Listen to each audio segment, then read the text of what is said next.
Hey, what's up, guys? So, welcome to the April live show. We're early, if it wasn't already painfully obvious. So, I just wanted to make sure that we're covering all of our bases as far as audio and everything goes. So, let's just check chat here real quick. How's it going, guys? How's the audio?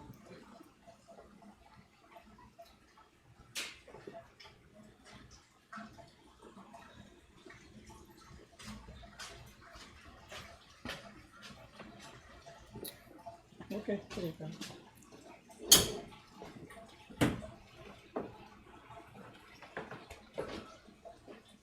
So welcome.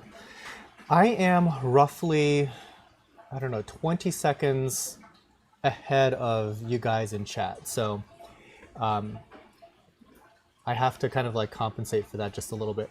And again, we are early. The actual Coral live show starts at 2 p.m. And so we've got about 15 minutes to kill. Now, I want to just to mess around just a little bit and cycle through some of my overlays and cycle through some of my video sources, because when I was running it on my laptop, what would happen occasionally is the audio would just drop out. And if I waited a few seconds, it would just kick right back in without me actually doing anything. So I'm just gonna go ahead and start testing stuff out. So in chat, by all means, let me know if the audio fails again. So first up, I will say thank you to all the guys on Patreon. So Patreon is a donation platform made for essentially YouTube creators. You can find the Tidal Gardens entry at youtube.com, or I'm sorry, what am I saying? Patreon.com/Tidal Gardens. So thank you very much to Mark, Christopher, Alan, Trevor, Kevin, Samuel, Phil, Robert, Ryan, and Dave. Okay. Yeah, no picture. Not sure what that's caused by. So those folks on Patreon had donated up to, I think, at the $5 or more threshold, and so they get a shout out during the live show. Okay, moving on. Let's go over some of the rules. Really simply, this is for the United States crowd only, unfortunately. The United States minus Hawaii. If you would like to purchase corals during this live show, you have to go to tidalgardens.com/live. And on there, you will see this video embedded, as well as a long list of corals. And they're just going to be numbers. So you actually have to watch the live show in order to see what all these different things are. So you might see like coral number 1 is like $25, etc., etc. And if you wanted to purchase it, you just toss it into your shopping cart.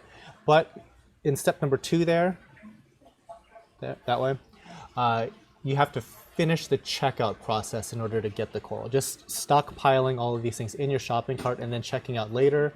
Other people might have come in and completed the checkout process, therefore they get the corals. So you have to make sure that your checkout process is completed in order for you to actually get the item. So be sure to fully check out. Now, granted, you might check out multiple times. To avoid getting multiple instances of shipping, go ahead and select local pickup until you're ready to finalize your order, and make sure that either there's one instance of that $39.99 shipping, it's a flat rate, or it's free after $250. If your total is over $250, don't worry about it. If you end up paying for shipping twice, or you're over $250 and then you accidentally had paid for shipping, don't worry about it. We'll settle that up after the show and we'll get you refunded and all that fun stuff. Okay, so I haven't been paying attention to chat at all, so I apologize for that. I'm still cycling through here, so let me change the video real quick. I want to make sure that like I'm not losing audio randomly like I used to be. All right. Scott's from Roscoe's Reef. How's the new building coming along? It's slow. That's kind of the thing about construction that I've learned. I was warned about this. It goes really fast at times, and then at other times it just slows to a crawl. So there might be like 6 days in a row where like nobody's here doing work. So anyway, there's that. Don't worry about the banners. Those are all going to be going away. Can you drop Rico name in your live stream? He needs all our help. Yeah, so actually I invited Rico from Rico's Reef Tank / Rico's Aquarium to come over today, because I was actually going to have another guest on today. And he, unfortunately, was feeling kind of under the weather for a few days now. It was Nathan. I've done a couple of videos on his aquarium. And I hadn't seen him in a while, so I just said, yeah, come on, Nathan. But he's been kind of feeling under the weather for a few days. And this morning, he's just like, I don't think I'm going to be a good guest. I'm like coughing up a storm here. It's going to be not that fun. And I'm like in a daze. So I was like, don't worry about it. Hope you feel better. Got on the phone with Rico. I invited him to come on. But he is actually in Pennsylvania right now at a small frag swap, meeting some folks there. So the situation with Rico's Reef Tank is that his YouTube channel got suspended somehow. Not really sure what the whole deal is with that. And I'm just hoping that it's a YouTube algorithm situation and not like Reef drama or YouTube drama, because ain't nobody got time for that. But yeah, shout out to Rico's Reef Tank or Rico's Aquarium. I think that he's changing the channel name anyway, so it's going to be Rico's Aquarium. Yeah, I don't know. Like people get their channels banned all the time on YouTube, and sometimes it's not like anything that any human being has any control over. It's like just like the YouTube algorithm is very sophisticated. There's not enough people to look at, you know, the 8 bajillion videos that get uploaded every second. And so sometimes like there's just this automation process and somebody gets unfairly terminated or their video gets demonetized or something like that. So I'm not really sure what the deal is there. I don't think anyone really knows. Not really sure. Oh, thanks. So who's here with me? Right now we have only Ben, and he is the guy that's operating the camera, MVP Ben. Dan, one of these days you're going to do this stream in a tux. You have no idea. I just might. I'm going to a black tie gala at Shed Aquarium. They reached out to me, and we're trying to like work on some sort of collaboration. It might go nowhere. It might be awesome. I don't know. But as like an initial step, they invited me to their annual fundraising gala, and so it's like that's all black tie, so I get to dress up. I'm really looking forward to that.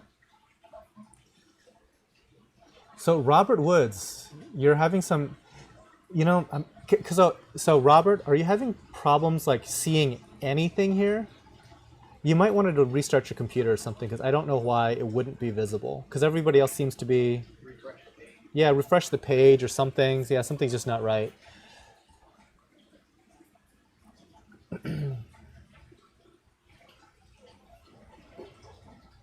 Felix, I know you don't ship to Germany, but I still like to see all the corals you can't get here. Well, who knows? In the future, you just might. Maybe not from me, but I know some good suppliers that are trying to work their way into the EU that can certainly hook you up if I cannot. I think fans of Joey's and Rico took this little war a bit serious. I think it was for views. See, I guess like I didn't see what the original thing was, but I guess like they wanted to do some arm wrestling thing. And like, how is that even a beef? Like, I don't understand. I mean, people are setting up like pay-per-view boxing fights on YouTube, and then somebody's gonna get all all worked up about an arm wrestling match between Rico and Joey, who by the way are like good friends in real life. Come on. So yeah, again, I'm just hoping that it's just a YouTube robot problem and not some other problem. So the only other thing I can think of, Robert, is are you in some weird country that has some weird broadcasting laws? Because the only other thing I can think of is like some places don't allow you to broadcast. For the longest time, Germany, for example, had broadcasting issues with YouTube Live. So yeah, I'm sorry, Robert. I wish I could help you out there.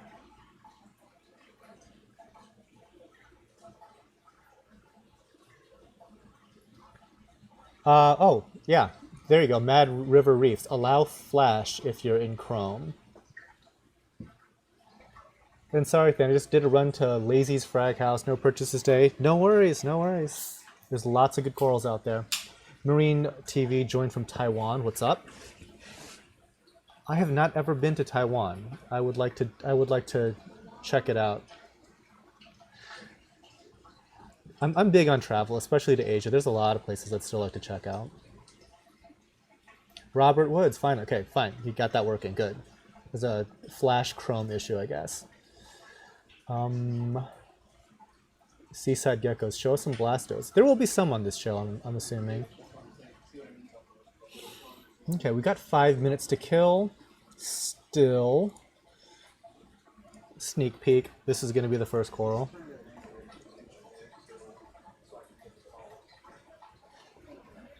So actually, I wonder if this sale is going to be bigger and more successful than previous ones, for the simple fact that I think people are getting their tax return money back. I just got mine like 2 days ago, and so I can't say that I'm broke just this second because I literally just got my tax refund.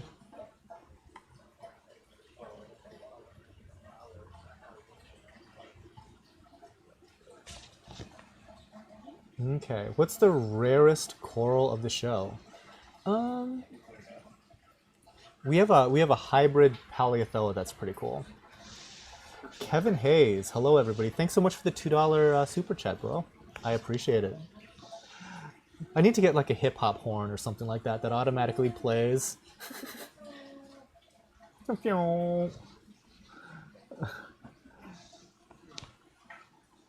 So I accidentally tore just a couple of vesicles on my bounce mushroom. Will they heal on their own? Probably. I think that those things they're pretty hardy. I mean, I know that Nathan, who was supposed to be my guest this weekend, he just runs his through a bandsaw. I can't imagine the damage that you did is worse than what he does on a regular basis. Hello and greetings from Germany. Hey NanoCube, how's it going? All right. So welcome. It appears that that so far the audio is good. I'm sure you guys will let me know if things do go poorly on that front. Because in the past, and maybe it's just this broadcasting software's problem. Maybe it's like at the time I was using my laptop. And my laptop's just like the horsepower of it just really wasn't nearly like strong enough to be doing all of. Yeah. Okay. So on my screen here, this is like just some behind the scenes nonsense. We're still early, so I'm gonna make use of this here. My system CPU percentage when I was using my laptop was peaking out at about 99 to 100% every single time. Every single time I was using that laptop. When doing this live show, 100%. It's at 4% right now.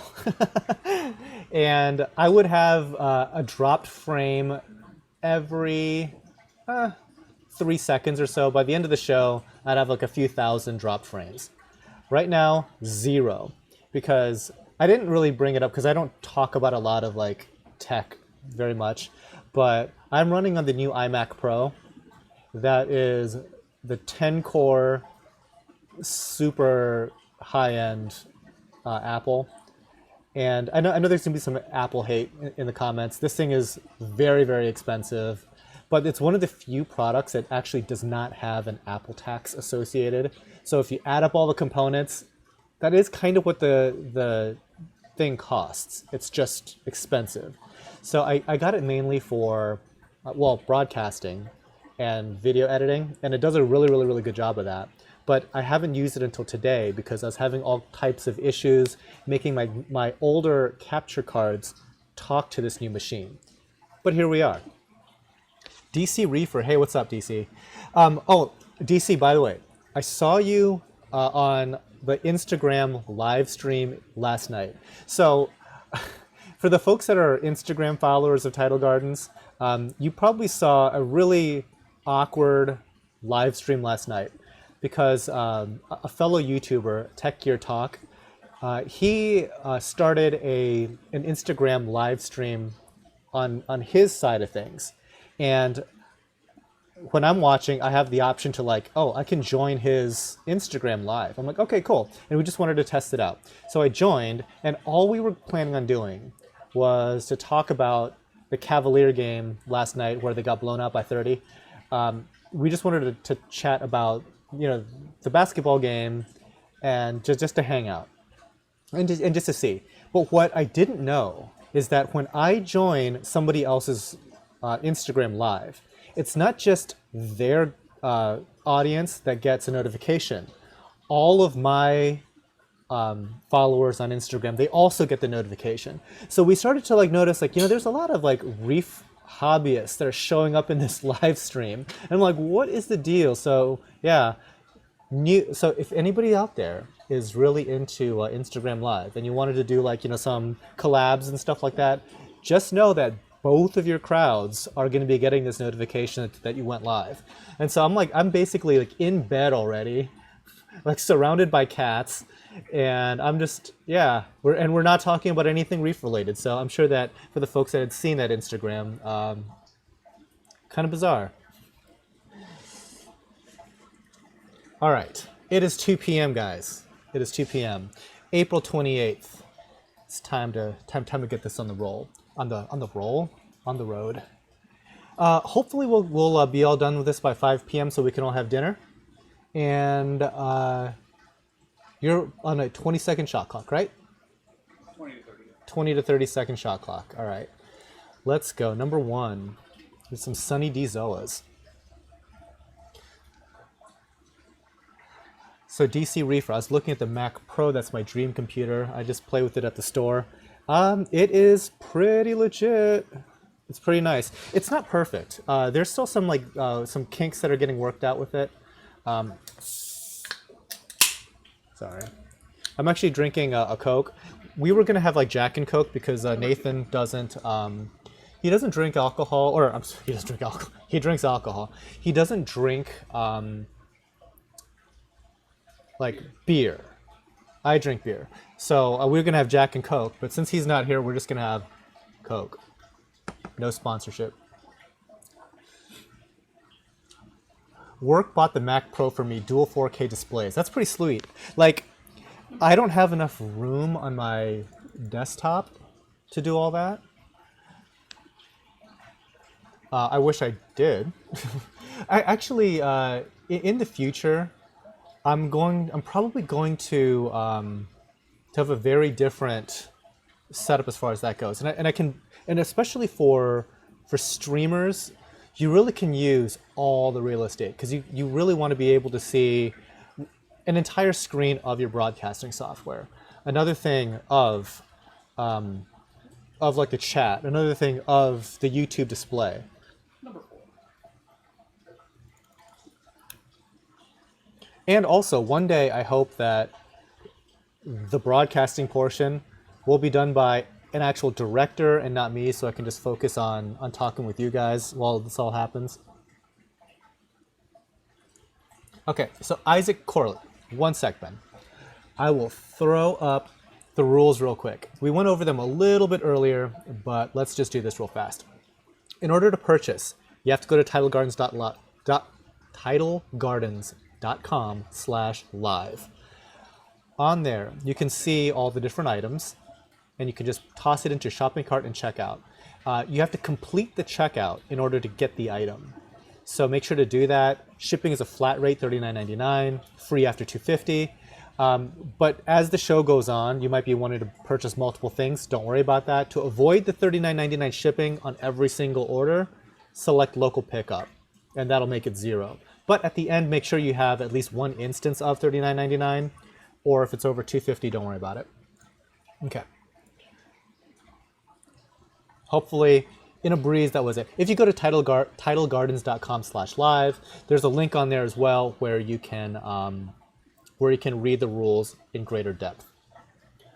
/live or /live? It's both. It's /live sale and /live. They both work. Hey, what's up, Lisa? You know what? I'm going to give you the wrench, Lisa. Add moderator. There you go. Number 5.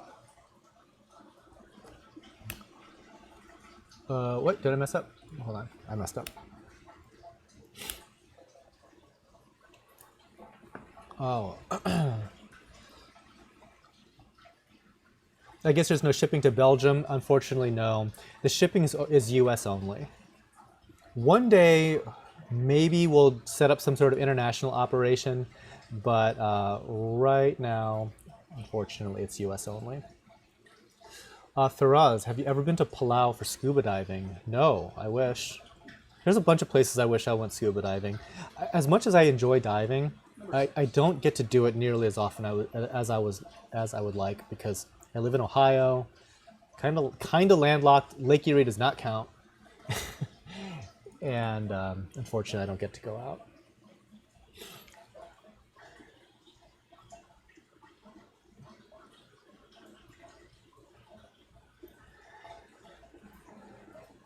Mad River Reefs. I need to set up a tour and buy appointment. Yes, definitely have to check this place out. Like, as much as I would like to have everything on the website, we probably only have like less than 1% that's actually on the website. So the folks that are local, it's really cool to be able to see all this stuff in person. And by the way, I have to say, and I'm not just, patting myself on the back here, or patting everybody else's back here that makes this possible, but the corals look ridiculously good right now. We've had a super long winter, and you've probably heard me say it many, many times, but winters in Ohio for corals are awesome. And the fact that this has been like an extended winter, stuff is colored up extremely nicely. So I'm very pleased as to what I'm seeing on screen.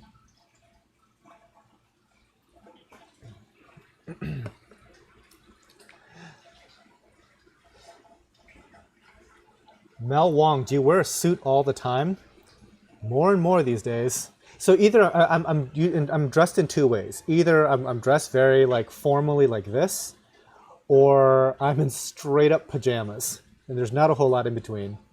Hi, Than, are you sponsored by Coca-Cola? Again, I wish. I'd take that Coca-Cola money so fast. Is this number 8?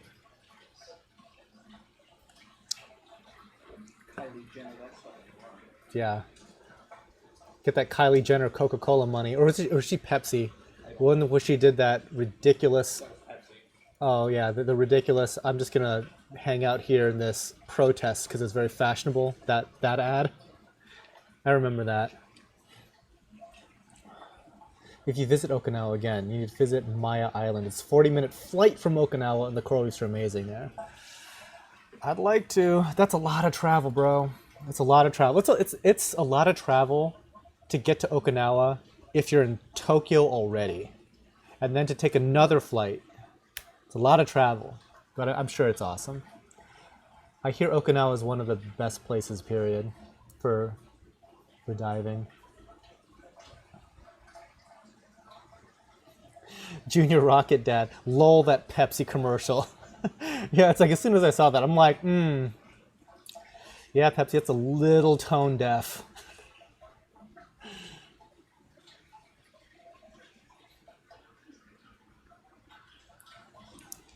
Oh, man. Number 10. Brian Heitzenrata, are you open to the public? We don't have open hours, but we are open by appointment.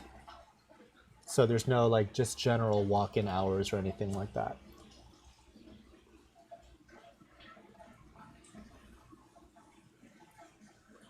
Just do a private charter to Okinawa. I wish. There's a lot of I wish going on here.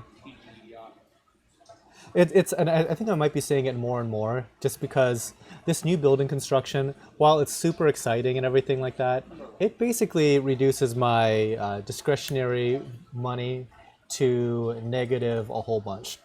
So like, yeah, it's like I wish I could, you know, eat Subway tonight. That'd be nice.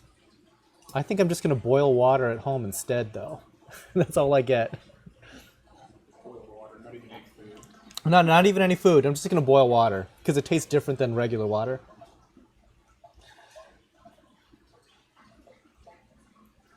What's your take on a rectangular tank and a peninsula style tank? I might be misunderstanding what a rectangular tank you mentioned, because I thought that like every tank is rectangular. As far as the peninsula style, I like it. You have to kind of pay special attention to how you're going to generate flow in that, because I see a lot of people that do these peninsula tanks, but then have to like strap on a lot of power heads all over the place. And if you have to do that, it kind of defeats the purpose of that clean peninsula look.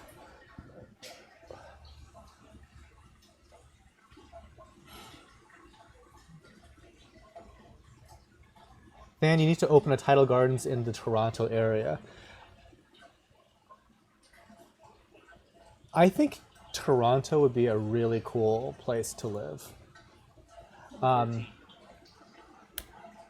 don't know if I've ever been to Toronto, but I used to live in Montreal, and I could see it. The only problem is like Canada doesn't have a lot of people.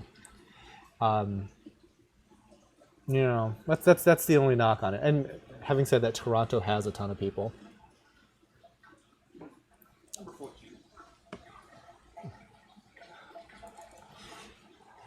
No, it's like boil water. Are you a chemist? No, it's like boil water as in like not actually real food. I'm just gonna make warm water.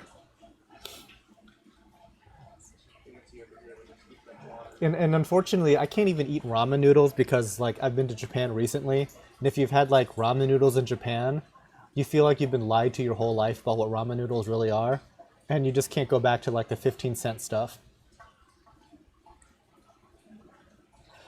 Jeff's Reef Tank. Than, I'm curious, how do you sustain a business with only 1% on the website? It's I don't know if it's more than that, Ben, but it's like some of it is stock items. So like you'll see like 5 of a particular item for sale. Sometimes it's just a matter of making sure that we can keep up with the propagation to even offer a lot of our stuff. There are the local things, but by far, the best snapshot of what we have here is during the live show. And we want to get better about this, about having more stuff on the website, and just having more stuff in general. Thus, we're doing that new building expansion. Theoretically, that should give us 10 times the space. But how do we survive? Don't spend a lot of money on a lot of stuff, I guess. And I'm pretty bad at that. Save your money. Number 16. Number 16. Come open a store here. Most stores I went buying have closed for good. I'll tell you, I think the local store thing, it's really good and it's really bad. I commend the people that can do it. I don't know if I'm one of those people. I mean, like the folks that I know that do it, I can kind of see it in their eyes. I think they're a little burnt out by it, and I would fear that I would get burnt out by it. Fan, how old were you when you got into corals, and how did you start? I was very young. I was probably 8 years old. And it started out because I wasn't allowed to have like regular pets, no cats, no dogs. And I was allowed to have goldfish. Number 8. And eventually goldfish turned into tropical fish, which turned into saltwater fish, which turned into saltwater corals. And then finally, one day, that little project turned into something during business school, and over time, it turned into an actual real business.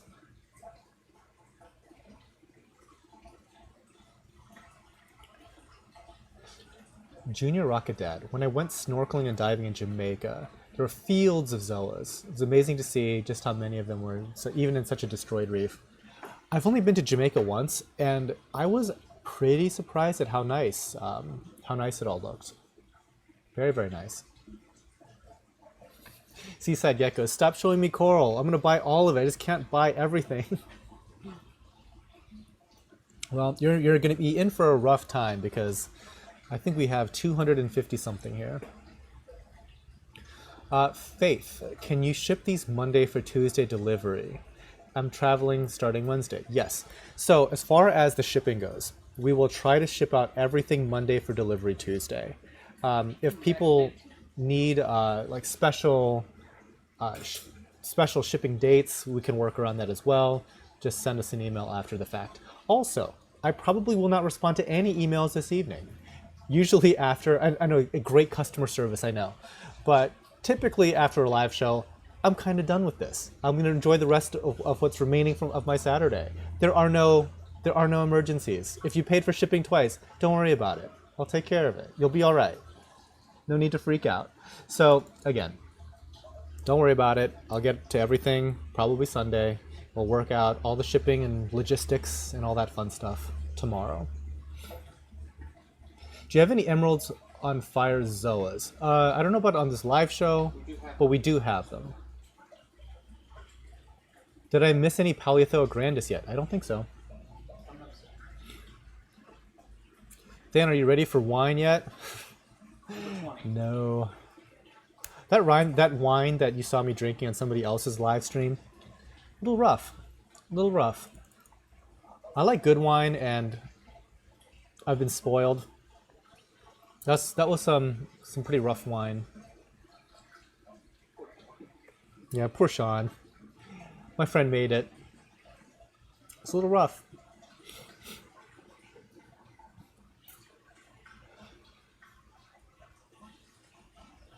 I have to drive like 50 minutes to a good store, and Belgium is smaller than a state in the US. Yeah, I mean, there's very few really great local stores that I would spend a lot of time in.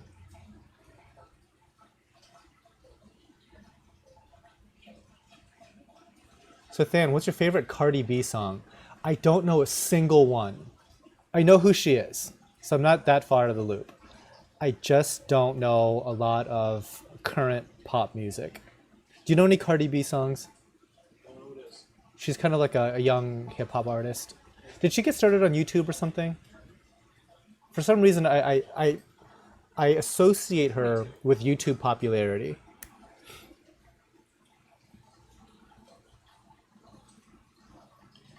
Timothy, what do you think the hobby will look like in 20 to 30 years? I don't know. I'll be mostly dead. Do you think that climate change will impact the hobby? I think it already is. And especially just on the industry end, because there was a time where it was a coin flip as to whether I wanted a gigantic facility here in Ohio or in like a mariculture facility out in the ocean in like Indonesia or someplace. And now a lot of those places that had done these mariculture stations, they're struggling because the ocean itself is failing. Like, you know, like the whole mass bleaching episodes and stuff like that. I guess like the frequent tropical storms and things like that are really destabilizing these mariculture businesses. So yeah, I think it already is. Kevin Hayes, what is the process to get a wholesale license and a sales license? In my area has no place to buy coral. I'm thinking of opening a household shop. My recommendation to you, because since local laws are all different, is to find like a local small business administration center office, a SCORE office that's like Service Corps of Retired Executives, and they can kind of like put you on the right track. Also check with your Secretary of State's office about new business registration and what all goes into that. Essentially, you're looking for a vendor's license. Sometimes the state does it, sometimes the county does it. So again, since I don't know where you are, I'm really not sure what I can advise you on. And maybe even just get a consultation from a business attorney, just to do it all right. It's really, after I said all that, trust me, it's actually easy. You just need to know what the steps really are. And thank you, Kevin, for the $5. I appreciate it.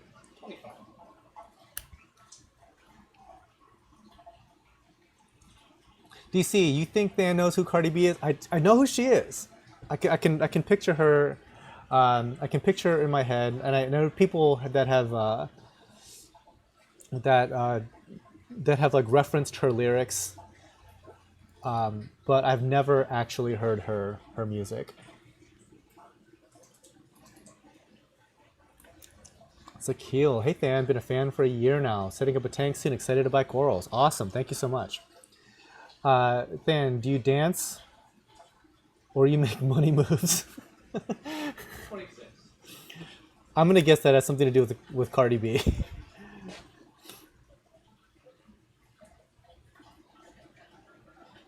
She was a scripper, Than. Oh, okay.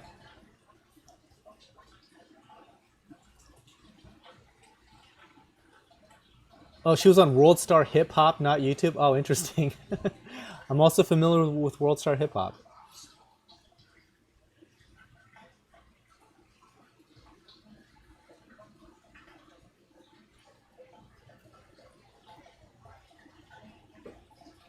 Interesting. I wonder if the hobby preserves some species that go extinct in the wild then.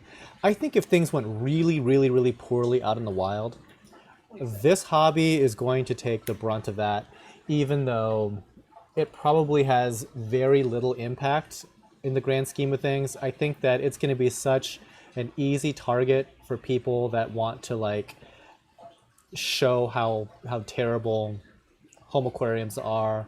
Like these, these. It'd be easy to vilify, and I think that if stuff really started to go downhill, you would see a lot of political push towards outright banning this entire industry. Because it would be way easier to ban this industry than it would be to actually fix real problems like the global fishing industry or any kind of environmental task. It's like, oh, let's just ban these guys. It'll be so easy. So again, that would be not my favorite thing to have happen. Dan, Cavs or Pacers game 7? I'm from Ohio also. Dude, I don't even know. I think that LeBron James can single-handedly beat the Indiana Pacers. My problem is LeBron James has to single-handedly beat the Indiana Pacers because he is getting zero help from his teammates right now. Like, I am not convinced that there is another NBA caliber player on the Cavalier roster not named LeBron James. And I'm looking at you, Kevin Love. So I don't know. Do I think that they deserve to win? Not really. Not really. It's like, can LeBron single-handedly beat that team and get us to the next round? Yeah, but do I really want to see that? I don't know. I think this iteration of the LeBron James era might be over, and I'm kind of cool with it. We got our championship. Number 30. I'm so good.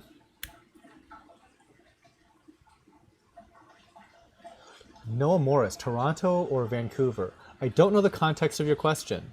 I hear both are amazing places, and I have not been to either, I don't think. I definitely have not been to Vancouver, but I've been to Seattle when I was like a little tiny kid. If it goes bad in the wild, we'll be rich? Maybe, maybe not. Not to mention the ocean goes south, it could take thousands of years to stabilize. I don't know. It's, yeah. You could have a couple billion people starve, and then it'll get better faster. So I don't know. Looking very smart, Dan. Thank you, Anthony. I appreciate it. I like dressing up if you guys didn't already know. Here's the grandest. And somebody was asking about a Paleothoa grandis. There you go. Here's your chance. And it's cheap, $25. Usually this stuff is like $40 per polyp, and there's 2 polyps there. What's your thoughts on black box LEDs? And also Ecotech Radions, are they worth the cash? Ecotech Radions are very expensive. Black box LEDs are not very expensive. But I've had a lot of people have black boxes just die over time and just kind of accept that they're going to have to replace it. It's kind of your choice there. I think that they both work. 32. I've been a T5 honk for like the longest time. I still like T5s, but in this new building, I might be doing something with Ecotech. We're going to be ordering so many that we can work out some nice deals possibly. And I'm talking to a lot of hobbyists that are using Ecotech Radions, and they seem to be happy. Are they as happy as people with T5? It's a coin flip. But the thing that kind of separates Ecotech from the crowd is that they have a ridiculously generous warranty program. Like, if you have a problem, they really do take care of you. And not everybody in this industry does. Like, sometimes there's clearly, like, you run into problems, and they're just, and some companies are just like, we don't want to even talk to you.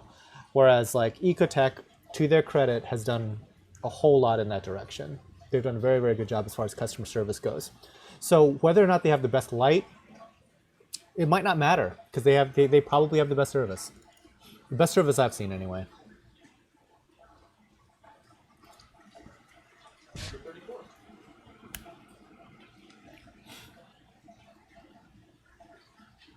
Hi, Than. Nice vest. How long can a coral survive in a bag filled by TD? What's TD? Not sure what that is. So help me out there, guys. What does TD mean?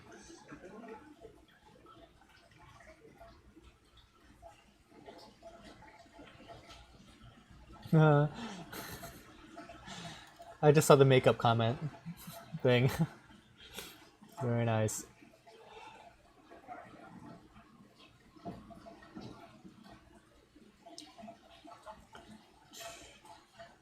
It's like cheap to you. Trust me, $25 in the coral industry, yeah, that is cheap. Do you have grafted Monty? We do. Somewhere. It might be on the sale later when we get to the Montipora section. Number 35. Can Ben center the images better, please? Yeah, I looked at your mom's screen. They're centered for me, but they're not for you. So. Yeah. You can basically center, because here's the thing, you don't have to worry about the chat window anymore. Yeah. So, yeah.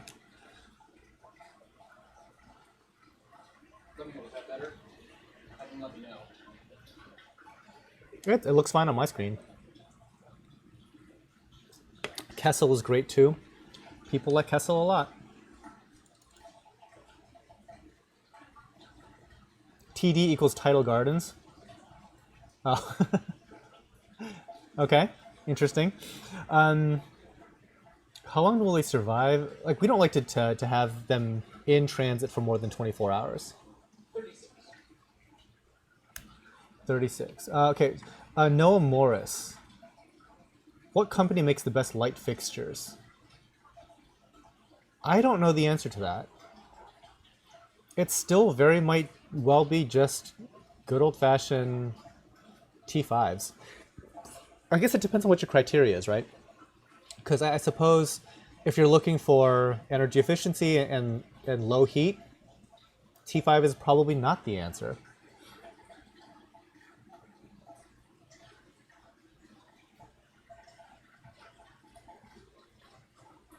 And the thing with radions, so like and controllability, like if you guys like want control, people are going to gravitate more towards the LED fixtures because you can kind of dial in different percentages and stuff. I'm one of those guys that's like, I'm going to dial in the percentages exactly once, and that's just going to be it. 37. End of story. Like I do not tinker.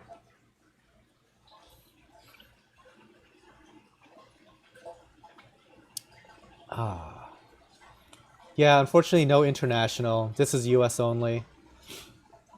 It's actually pretty difficult to sell overseas. Sorry. Somebody else is like, no rule of, no center, rule of thirds, please. Everybody's an art critic. That looks terrible though. Number 38. How accurate do you think the live show color images are? I think they're fine. It's gonna depend so much on your own lighting in your own tank. It's not even funny. Like, maybe it's just people that are new in the hobby, but they don't understand just what a difference lighting makes. It's everything for aesthetics. It's either going to change the actual color of the coral, so the coral itself will change color, or it's just how it's presented and how it fluoresces or doesn't fluoresce. All of that matters to your lighting. I had one person one time have a huge problem with the coral that they received because they're like, it doesn't look anything like what you showed on the internet. And I'm like, okay, take a picture, let me see, because literally the coral that was in question has no color. It is a black and white coral. Okay, it's just a black and white striped coral. There's no color. This person sends me a photo, and I swear the light they were using was like a 60-watt lamp bulb, you know? Like the things that people don't even use anymore. They've all switched to LED or something by now, but like those incandescent yellow bulbs. That's what she was using. And it's like, yeah, nothing on my website is going to look like that ever. No one does that. But you know, they just don't know. They don't know. But long story short, if you want to change how corals look, lighting is about 75% of that equation. So I'm sure that you people are wondering what lighting you're currently seeing. This is a combination of ATI Blue Plus and Coral Plus T5 bulbs. When you see that little flashlight working there, that is an actinic LED. That's a combination of two different LEDs by Orphic. I'm not really sure if they might be Crees, like a royal blue and a regular blue. Yeah, they're probably Cree. So, you guys have kind of an idea. And on all these corals, if you're really interested in seeing just other photos of them, you can look them all up on Google image search, and very likely our photos will come up very highly in that. Now, the other thing is that these light bulbs are about a year old. So whatever lighting you have in your tank should be better than what's out here, or else shame on you.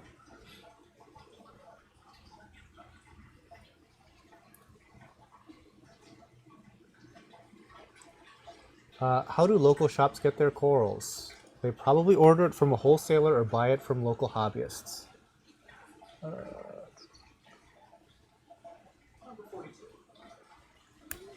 Which protein skimmers have worked the best for you? I don't really have favorite protein skimmers. I think they're all in some variation of just okay. But we use Reef Octopus, and they're all right. The pumps that they run are not like the most reliable, but they're also not the most expensive to replace. They're okay. Who said Aqua? Hello, fellow Ohioan. Hello.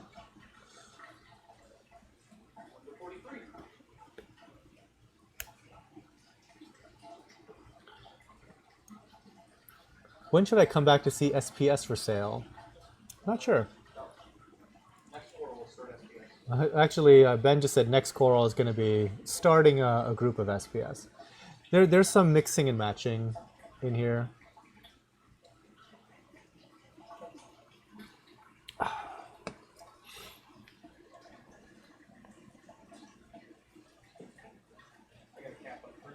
Yep. Can't believe we have nothing like this in the UK. So Ravencott, Not that easy to do. Not that easy to do. I think that people should, like, try to copy this sort of thing, because people seem to like it quite a lot. But it's kind of a technical challenge.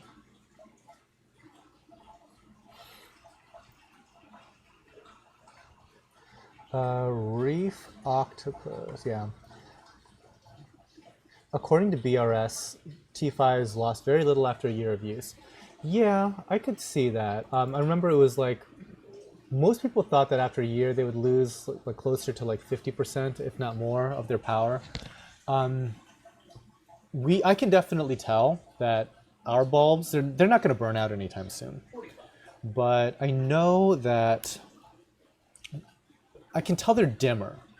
They have like a dusky quality to them. So one day when I pony up and replace like hundreds of bulbs here, I'm sure that this whole place is going to look very different. Is it still good enough to grow corals? Absolutely.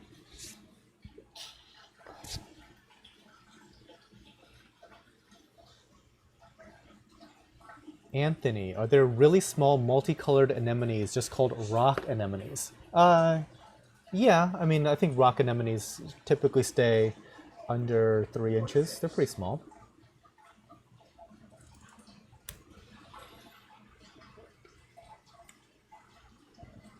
What's the shipping cost? Go to tidalgardens.com/live and click on kind of like the rules as to how this all works, and you'll see just how the shipping breaks out. It's $39.99 flat rate, or it's free after $250. Fan, any jawbreakers? Probably not. Or Rainbow Monties today? Probably Rainbow Monty you might see. Brandon, are there any SPS? You are looking at them right now.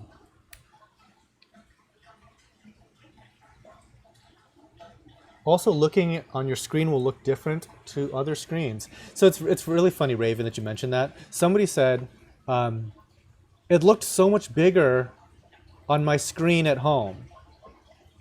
Like, yes, and it will look smaller on your phone. These things matter. Time, place, and context matters. Let's see.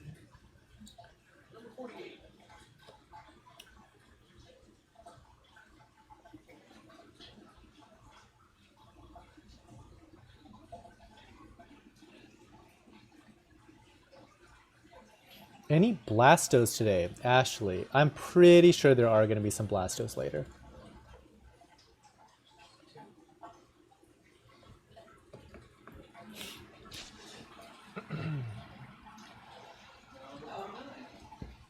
Do you feed your Leptoceras at all? We don't go out of our way to feed Leptoceras now.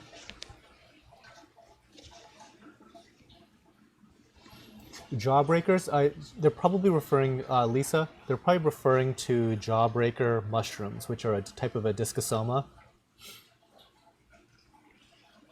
If that's what you were asking. And no, there won't be any on this live show. You mean that Lepto isn't the size of a kiddie pool? It is not. However, we have some very large ones here if you are looking for one the size of a kiddie pool. Mel, there's 9 teaspoons of sugar in a can of Coke, just saying. Yeah, I know. I usually never drink this. I was supposed to have a guest here with me that was going to drink some Jack and Coke with me. He's not here, so I'm just drinking regular Coke. And I typically drink one of these every 6 months. It's not common. Now that I'm in my 40s, all of this turns into fat, like instantly.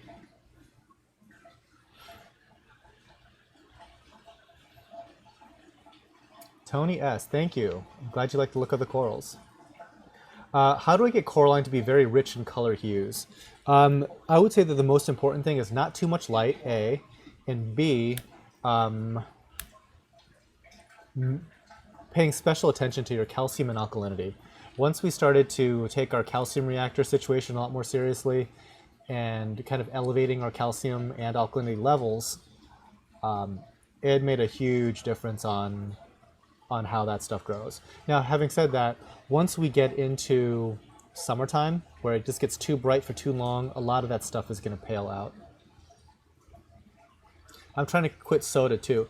See, if you need to like watch your weight, the easiest thing to do is to cut out like sugary drinks like this. So 99.9% of the time, I drink just water. Actually, no, that's not true. 90% of the time, I drink just water. 10% of the time, I drink coffee.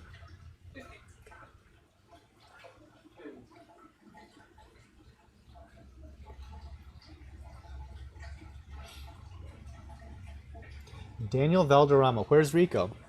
So I called Rico and asked if he wanted to be my my substitute guest for today's show. Unfortunately, he is in Pennsylvania attending a frag swap out there.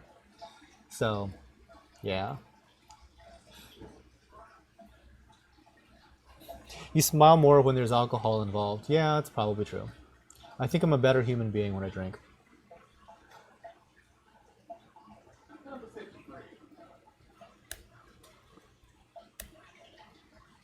I also mess up a lot more when I drink.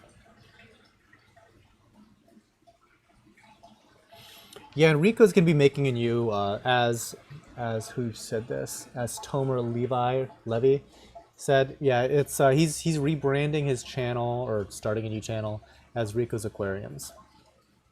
And chances are the old one's gonna probably get reinstated anyway. I don't know.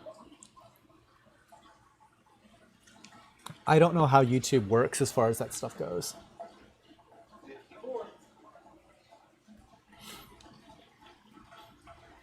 Seaside Geckos, I'm only 14, I don't need to worry about that yet. Hopefully not. I've seen some fat kids though.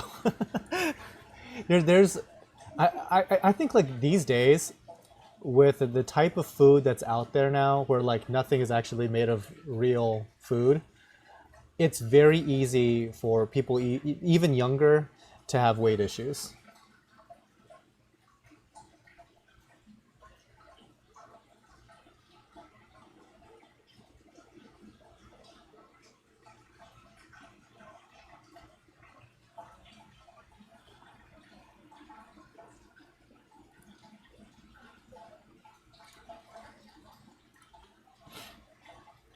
Oh man. So random question for chat. Wait, what? We're at 56 already? Are you sure it's not 55? 56. I'm sorry, you're right, 55. The ones that kind of got screwed over a little bit.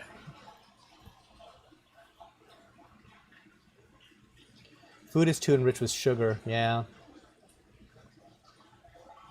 What percentage does wine and alcohol get? I don't drink a lot. I really don't. Like basically, you guys see most of the drinking I ever do. It's like I do it on this show. The only other time is when I'm hanging out with my friends from Michigan. Then there's almost always alcohol.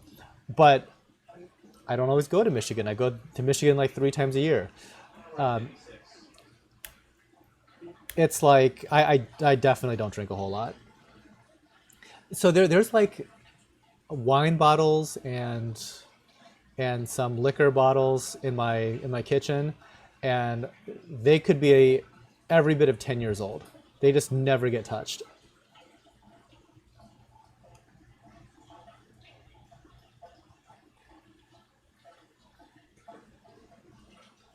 Do you sell Acan Bauer Banky? Occasionally. Not too often. They tend to be so expensive, so I don't go out of my way to go get them. But they're nice. Very nice.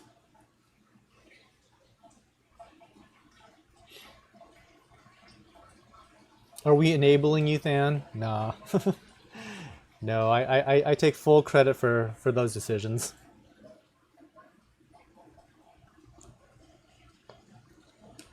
Do you ship to Australia? No, unfortunately, this is to the continental US and Alaska only. And Puerto Rico. 58.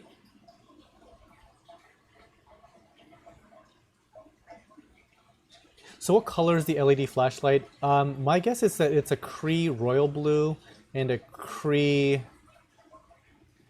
regular blue. It's the flashlight is made by Orphic, so whatever their situation is.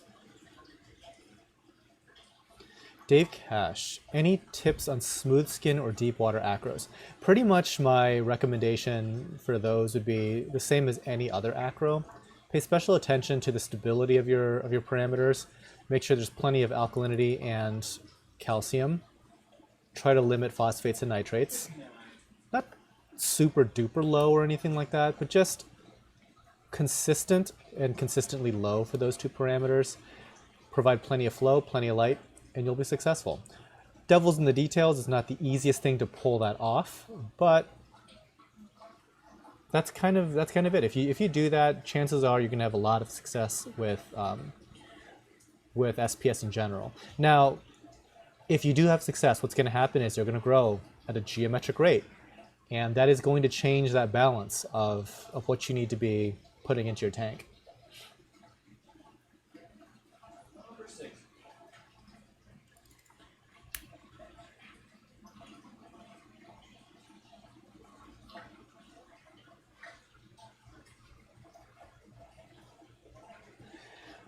So David Williamson, noticed my Duncans were huge a week ago and they're suddenly shrunk in the same water parameters. Tough to say. Like, I wouldn't expect a 6-line RAS to cause that issue. Tough to say. If it were me, I always like to do kind of like prophylactic water changes, and a lot of times that fixes the issue. Hey Than, I'm in Ohio, and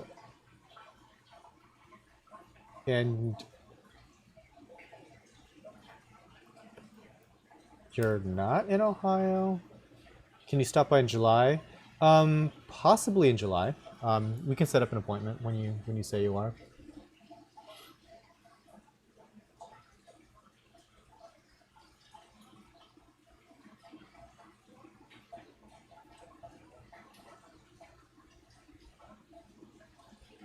Than, I shot 4 Radion in T5 combo, maybe around 250 sandbed, top 500 par. Is that too much? Maybe not too much, it's a lot. 500 par is quite a lot.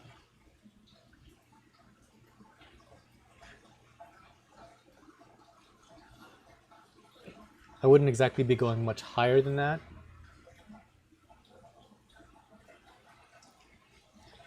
Timothy, any tips for Cephastria? I've had 4 kinds, and only the meteor shower is doing well. In my experience, Cephastria do not like a ton of light. So sometimes people tend to overload the lighting, and they would almost do better in no light than too much light.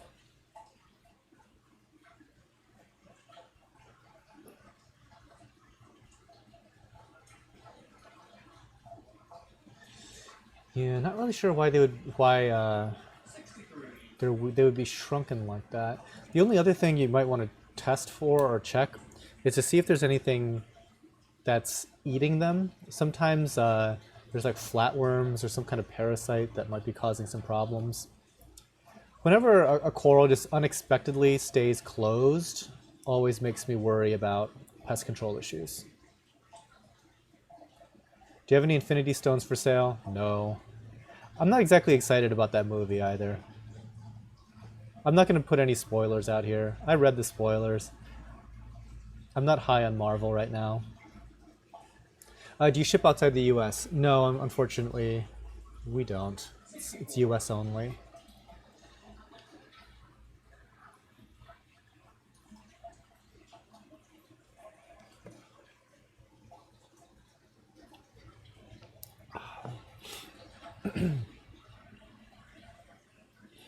If I had to guess what my corals or my SPS specifically are grown under, I bet it is less than 300 par.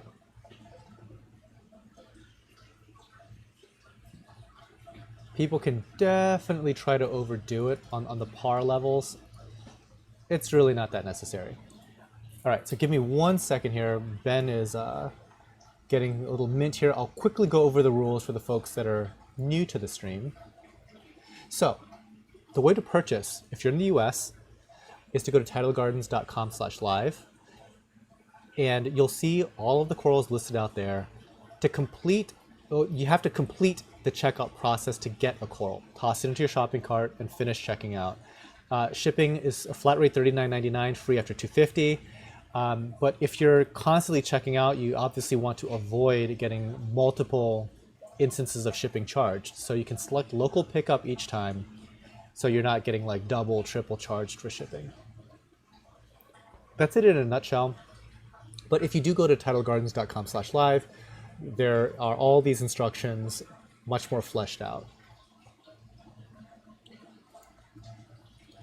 Real quick shout out to the Patreon crowd. These guys have all donated at least to the $5 level. So thank you real quick to Mark, Christopher, Alan, Trevor, Kevin, Samuel, Phil, Robert, Ryan, and Dave. Thank you guys so much. All right.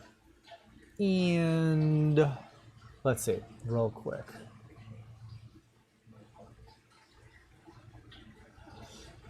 Should I do out the blue water change? Do a what?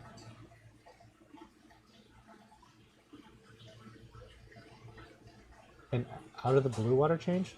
A water change could not hurt. I have an elegance coral. It shrank so much I could only see its stony shell. Everything else in its tanks is fine. Is it dying? It's not a great sign. Usually elegances should be like pretty much extended all the time. They don't typically shrink and extend, shrink and extend. Did you watch Batman Ninja? No, not yet. I do want to, that is on my list to see. I've heard very good things about Batman Ninja. Oh, I'm all in on Batman Ninja. I think it's gonna be sweet.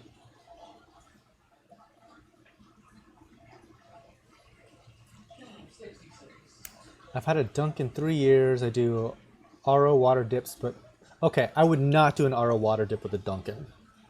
That might be like way too aggressive for that coral. And elegance corals, it depends on where they're coming from. I would consider a lot of the Indonesian ones practically impossible to keep right now. But the Australian ones tend to be very tough. Is there a way to preview the corals online? No. Actually, this is the only way to watch this stream. Unless you just wanted to go to the rest of the site. But as far as the live show goes, it's just this. Number 67.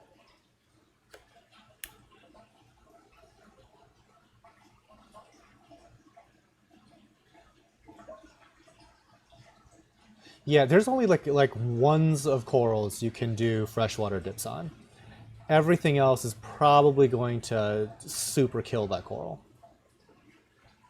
Are small RO dips okay for zoanthus? Yes, and we're not talking for very long either. I wouldn't do it for more than like a minute or two for zoanthus.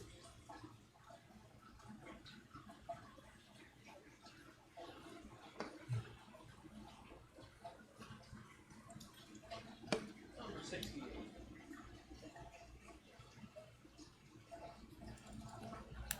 What do I think of hydrogen peroxide?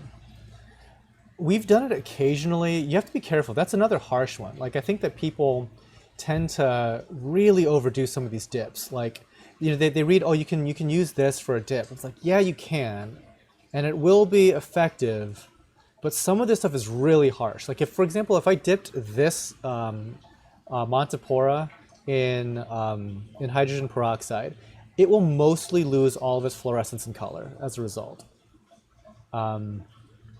Yeah, it really depends on what coral you're going to be dipping. If you dip zoanthids in hydrogen peroxide, you have to worry about it possibly developing bubbles inside its flesh. That can be a problem. Yeah, I mean, so some of these things that are effective, but they can go overboard really quickly. Do green carpet anemones get really big? What's their max size? Yes, and they can get like 4 feet wide, like really big.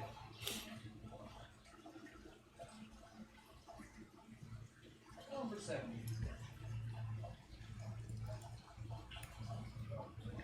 Is there a way to fill your tank with sink water and hook up the RO unit to the tank rather than to the sink?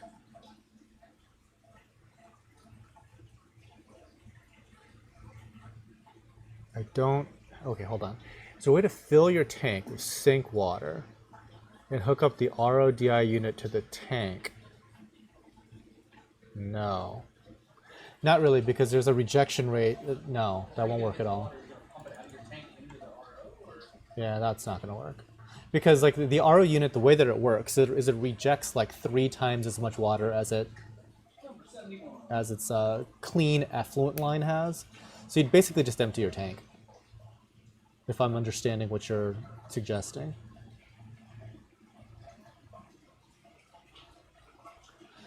Jake Lee, I want to buy my first couple Acro corals for my reef. Is there specific ones you would be best to try first? We sell one that's pretty bulletproof for us, just called an emerald green. It kind of has that forest green base, but then it developed kind of blue tips. It's nice. It's survived many an apocalypse here. I would give that a go. I would try something relatively inexpensive. I wouldn't go out and buy... There's some really expensive acros on the market right now. I wouldn't be in a huge hurry to try that first.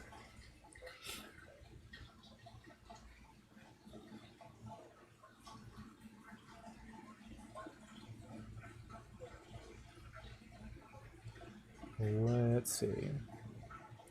He wants to feed the rejected back into the system. Yeah. I don't fully understand what he's trying to do, but nothing that I'm thinking is going to come out to say yes.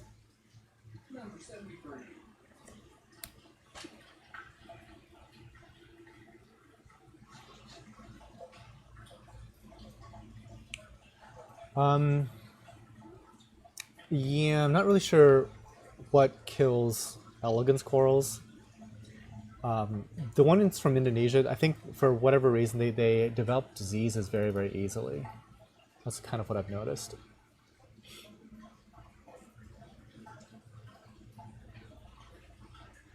What do you think the future of reef keeping is? Artificial intelligence, robotics, automation? I think that's the future of humanity.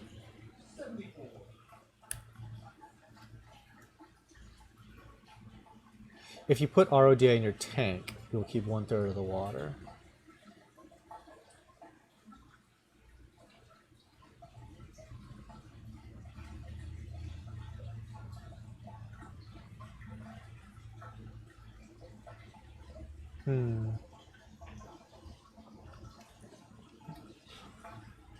Yeah, I'm not sure.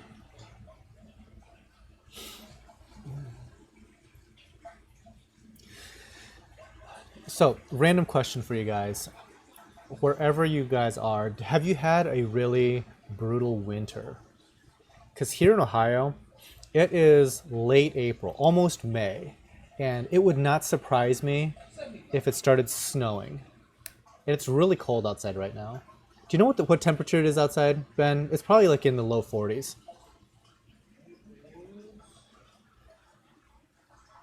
I bet it's in the 39. It's 39 degrees outside.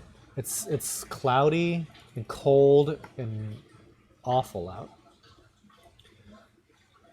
But there's always a bright side, and the bright side is this is probably the best these corals have looked this late in the year.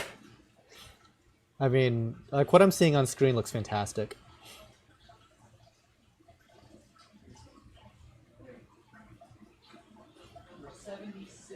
$76. Danny's Aquariums with a £2 donation. Thank you guys so much. Thank you so much, Danny. I really want a saltwater nano, maybe soon. I'll tell you what, a lot of people get into this hobby through nanos. They tend to be more challenging than larger aquariums.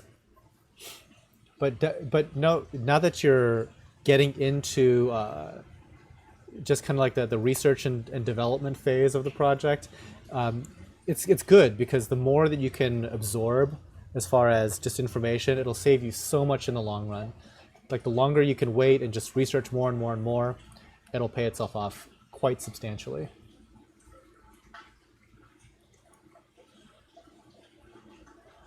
Steve Cosby, will ick hurt my corals too? Probably not. What's the fastest way to cure it? In my opinion, a cleaner shrimp. If you don't have any fish that'll eat the cleaner shrimp, they do a really good job on stuff like ick. 77.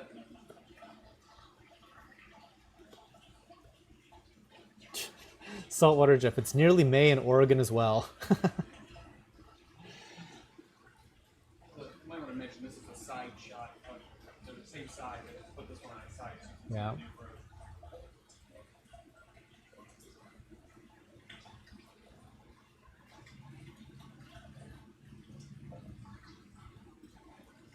Mel Wong, winter, what's that? Singapore here. I'm kind of jealous that you live in Singapore. It's one of my favorite places I've ever visited. As many people on the stream, I'm sure, are super tired of hearing me say.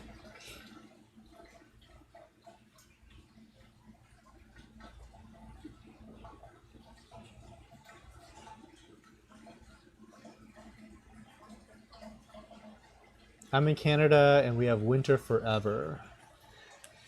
Yeah.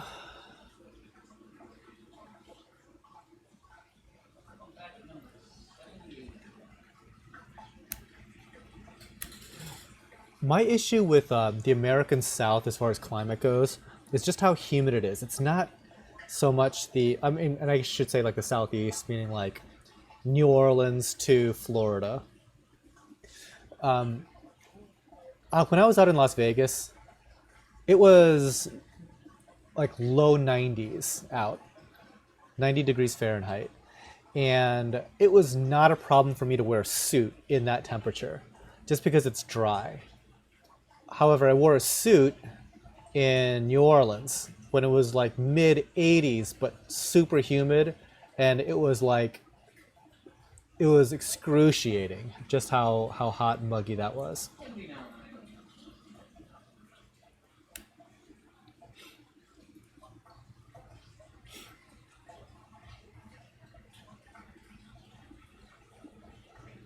Animal lover guys, hi, I live in India. Welcome to the stream.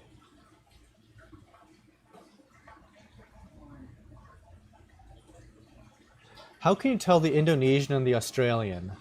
A lot of it is just knowing where it came from the importer.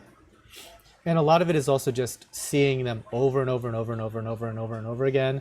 You kind of know where certain corals come from as far as their geography. Like, I know, for example, these are Australian. It's just an experience thing. Like, even amongst corals that look very similar, you can kind of tell. So, for example, there's like a zoanthid that's called like a Fiji rainbow. It's not from Fiji.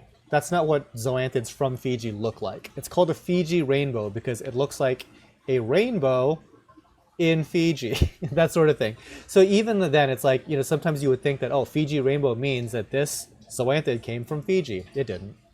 So you just kind of have to get accustomed to know what it is you're looking at. And another thing, there are like radioactive dragon eyes and eagle eyes. Some of them come from Fiji. Some of them come from like Vietnam. And you can tell a big difference between those two. So again, a lot of it is just experience.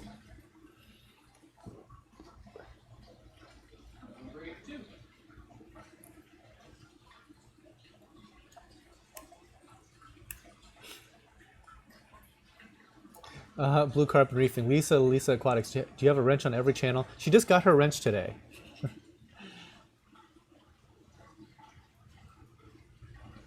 Let's see. Any Bauer Bankies in this show? I'm not sure. I don't think so. No, doesn't sound like it. Number 83.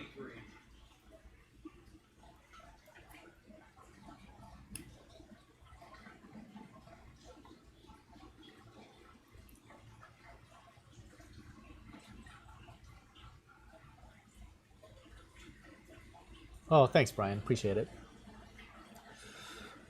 On my green candy cane, I found some type of pest that made a hole close to the mouth of the candy canes. It's active and almost looks like a feather duster worm. Any idea what it is? It could be a feather duster. It could be another type of worm. I've seen certain things like that. If you're really worried about it, you can kind of take some tweezers and just pull it off.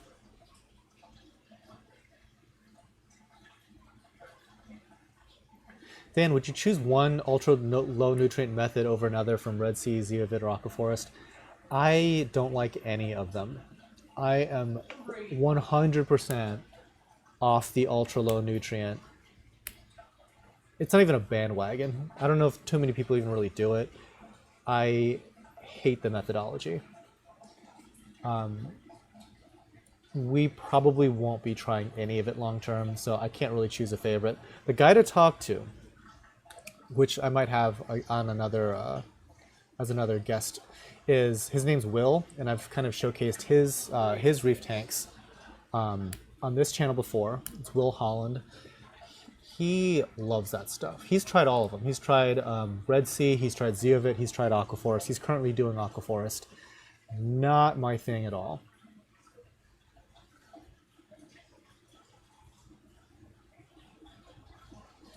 And the reason why I suggest talking to people that advocate for it is they have a much more nuanced opinion of it, and they've had a lot more experience with it. You're gonna get a lot better info from guys like that.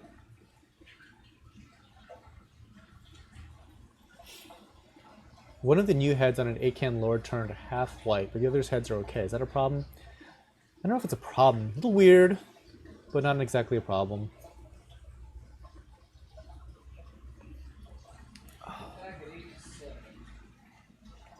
And by the way, mind boggle. It's not to say that you can't have successful aquariums doing that. Clearly you can. Clearly other people have. So Ben, on this side, it has a different lighting going on. So you have to fix the white balance. Yeah, there you go. Because otherwise it just gets really goofy. It looks way too pink. A little too pink still. Yeah, it's too pink. So under this particular lighting arrangement, that's much better. Under this lighting arrangement, it's more like purple plus or something like that. Yeah, but whenever I notice that whenever we get to that section, things get all wacky as far as coloration goes. We're at 87, Finn. My bad. I haven't changed it. All right, we're on 87.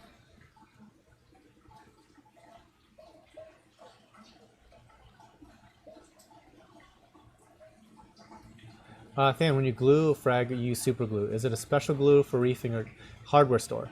100% hardware store. So the thing you're looking for is 100% cyanoacrylate. That's all that's important. And you should be able to get that for dirt cheap.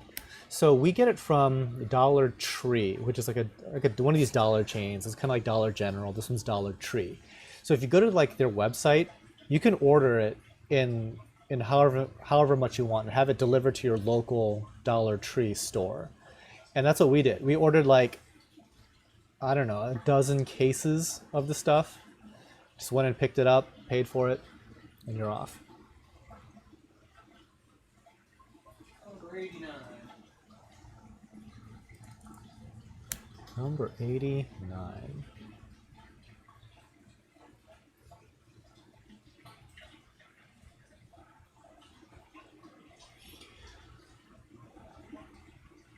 I have a 75-gallon tank. This is Ben Wafford.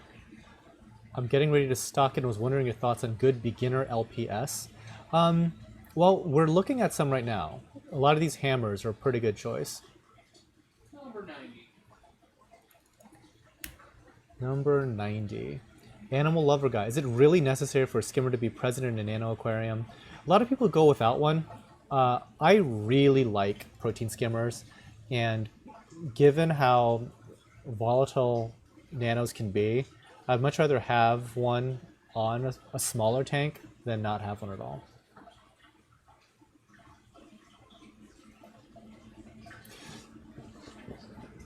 Someone get Than a water. He's making faces with each sip of Coke. You need the water? No, I'm fine. Yeah, I don't drink a lot of Coke typically. Try not to. Yeah, making faces like, yeah, it's really sugary stuff, you know. It's like you can keep a coral without a skimmer. Sure, you can. I don't like to. You can do. There's so many ways to be successful in this hobby, and that's why like I bristle when people say, you know, there's a hard and fast rule for everything. There really isn't. There's people that don't do water changes at all, like Rico's reef tank / aquarium. He doesn't like to do water changes at all. He has plenty of success. I do lots of water changes. I would do double my water changes if I could. It's not practical for me to do. I would totally do it if I could. So a lot of different competing philosophies with this. You're going to get that.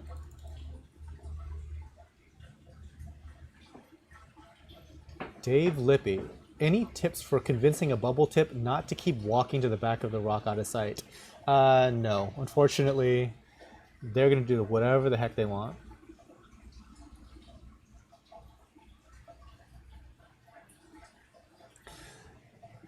And the other thing about finding what's successful for you, why it's so important, is sometimes people, they look at somebody else's success and they want to mimic that success. But sometimes you can turn a blind eye to everything that they do to achieve that success. So I'll use Rico again as an example. Some people are like, well, I don't want to do water changes anymore. This guy does no water changes and he has an amazing aquarium. It's true. But your tank probably isn't like his tank at all. Like the size of it, the size of his sump, the amount of protein skimming he does, the calcium reactor, the amount and type of feeding that he does, the fish load, the rock load, all these things play into it. So if somebody has like, let's say a nano and says, well, I want to do like a 0 water change system, kind of like Rico, I've got this nano here, you're probably going to have a bad time. It's probably not going to work out for you. There's so much dynamic planning that goes into like systems like that, and all these factors, they matter a lot. So you kind of have to look at the totality of the system before, you know, saying like, oh, I want to mimic this guy's methodology, but you're already starting with something that'll never mimic that methodology. So, you know, pay attention to stuff like that. Oh, and I know that like the internet can be a very saturated space as far as people's opinion goes. And what I can recommend is look at their aquarium. It's like the easiest litmus test, right? You need to be able to see their tank and see if that is something that you want to be emulating. Because there's a lot of people on forums, on Facebook groups. Facebook groups are probably the worst offender when it comes to this, okay? You don't need to be listening to anybody that has a garbage aquarium.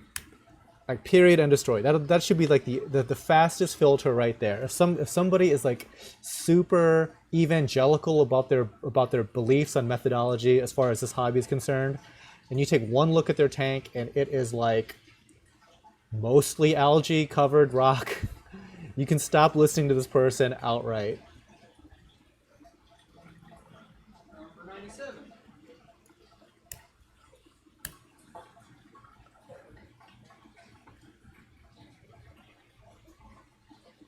Okay. I'm behind on chat. Sorry. Than, FYI, audio is kind of muddled today. Maybe just me, though? I don't know. Does anybody else think it is? I had not heard anybody else complain lately about the audio. So hopefully it's just you. Sorry. Audio issues are tough. It'll be easier in the future when I actually have a studio and I'm not sitting in the greenhouse doing this.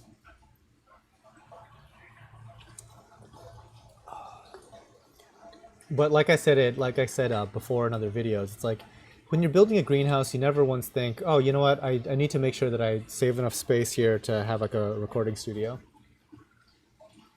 Sounds fine. Okay, thank you guys. Thanks. I'm glad that the audio sounds good. I get super I get super, I guess, paranoid when it comes to audio issues, because it is entirely possible for my broadcasting software to just like be like, nope, we're gonna do something entirely crazy. There's so many little moving parts to this whole stream that any number of things could throw stuff off. Now, I'm using a new computer here. This is my desktop, and I am really liking how it's handling the broadcast software. Because I have a feeling that the laptop that I was using before was just simply not powerful enough. Just tried to order 94. It says out of stock. Help? Somebody else got it, Hunter. Sorry. Yeah, it's like during the actual live portion of the show, a lot of the highly, I guess, sought after corals and stuff like that, the more popular corals, they go very fast, so you have to click very quickly. So unfortunately, I haven't checked. I'm gonna go ahead and assume 94 got purchased by somebody else just before you tried to do it. So Than, when are you gonna come to the Netherlands? I'd like to, but travel budget's a little bit strapped right now. This new building project, as cool as it is, it has put a nice big fat dent into my discretionary income. Somebody was asking about a grafted Monty earlier. Here it is.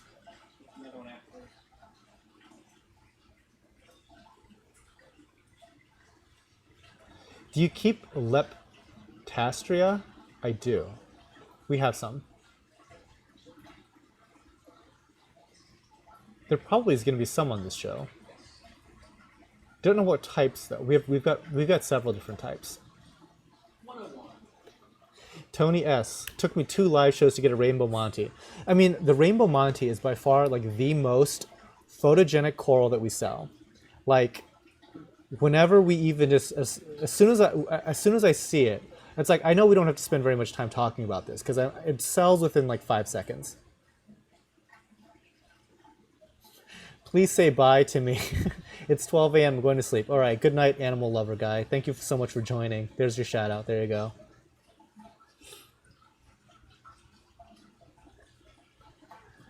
Aw, see, everybody's saying bye, sleep well. There you go. Number 102. Oh, Cam Boogie. Chances are, so the camera's not going out. What's happening is the slider is getting reset. So instead of like keeping the camera running, we just cap it so it doesn't look all disheveled. Yeah, it looks like it's a technical error. It's not.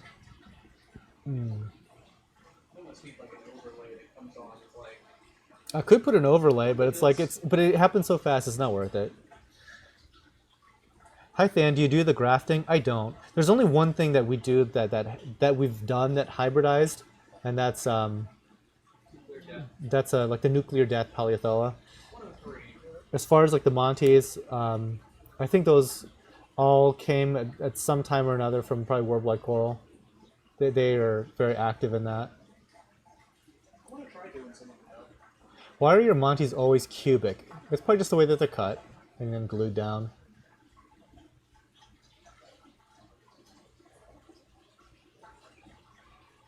How do you recommend acclimating Acropora? We do so pretty quickly. We don't spend more than 20 minutes acclimating anything. The more important thing is to make sure you don't like completely burn it in its new location. So I would make sure to like not put it under like direct bright light. That goes for every coral, by the way. Don't just like blast it with like super strong light as soon as you get it.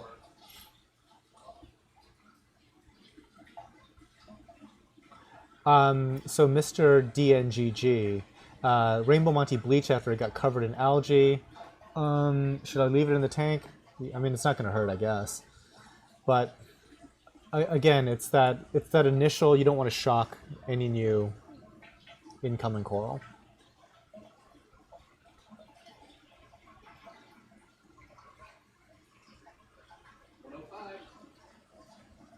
Kevin Hayes, are you hiring Kevin Hayes when the bigger building is complete?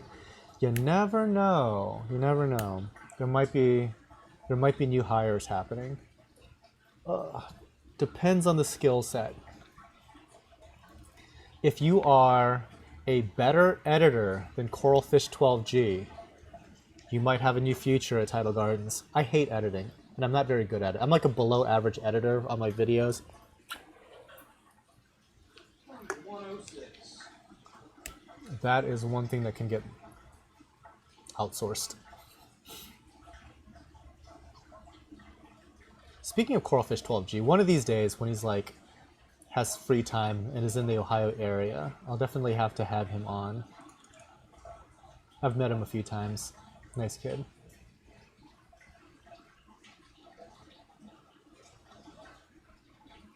$420 Reefer. Hi, Than. Hello.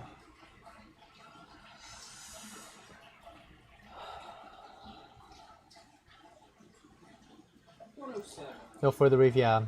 At least Lisa got your question there. I do not ship to Canada, unfortunately. Coral 12G studies videography. Does he? I thought he was in there for like economics. I thought that's what his major was. But no, but he's a very talented. So I mean, a lot of editing has kind of gone towards kind of like the Casey Neistat kind of style, and in Coralfish 12G, he's gone towards a lot of like music video inspired editing. Very, very cool stuff. I wish I was a better editor, but more than me wishing I was a better editor, I wish I hired an editor better than me, because I actually don't want to be doing the editing. It is not how I want to spend my time. It takes me, assuming that everything is shot already, it takes me literally an 8-hour day to edit a video on some seriously good hardware here. And I'm like, this sucks. This is like the worst way to spend a day. And I'm guessing that George, Coralfish 12G, spends probably a week per video just in editing. It wouldn't surprise me. Like that, editing just goes slowly. Just how it is.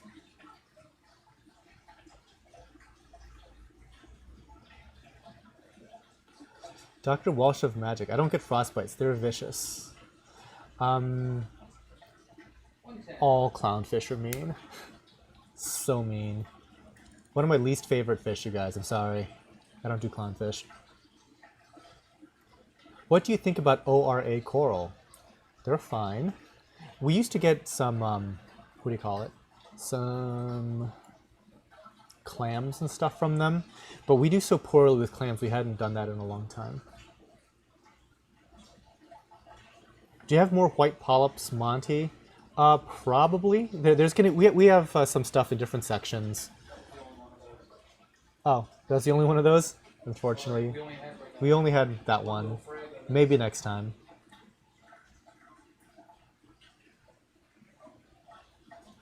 Oh, I forgot. Will freshwater dip help saltwater fishes get rid of ick? Yeah, you have to be like super careful with that.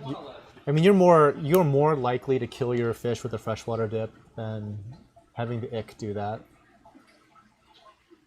Todd Foster, I just wanted to say that your info has really helped me decide in what direction I want to go with my reef tank. I'm deployed right now, so your YouTube videos have kept me pretty occupied. Oh, thanks, Todd. Thank you so much. Good luck when you finally do start your reef aquarium journey. Yeah, people they don't understand how mean maroon clowns are. I think they're the prettiest clownfish, and I'll never own one, because those things are just the meanest things I've ever seen. Do you ship to India? I do not. US only. Any tips on plate corals? Depends on what kind of plate. I mean, there's no real big tip. If I was to bet, I think they'd like a more rough rubble type substrate than sand. And definitely to keep it on the sand, don't put it up on your rocks. LIS, what's the best smalls tank for a beginner to try anemones in your opinion? My favorite small tank is a 120 gallon tank. I wish I would say I'm kidding. I'm not kidding. I like that as a starting point.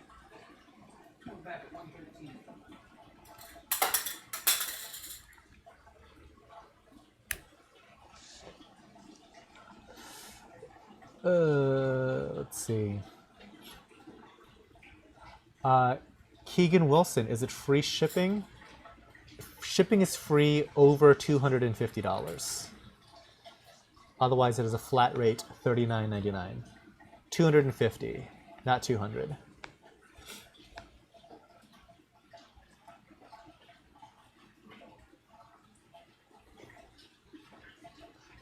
Let's see.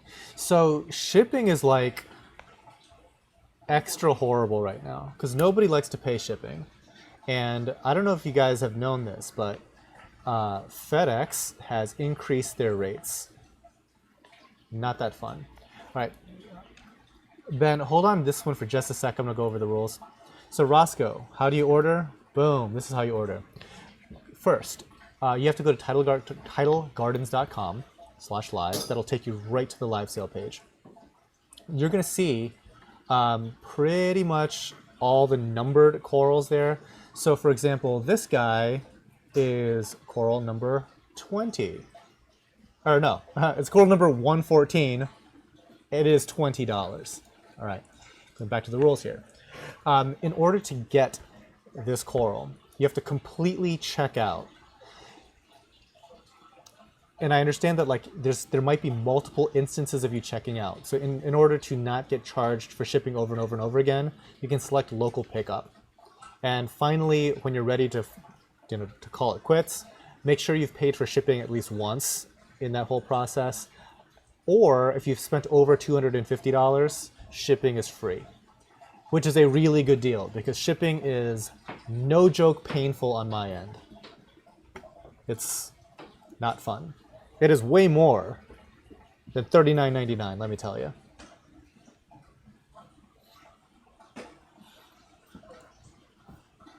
Good. We are good. 115.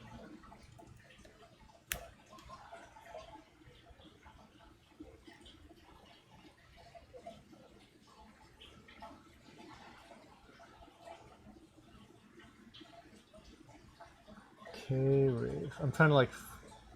Dan, I want an elegance coral. Tips?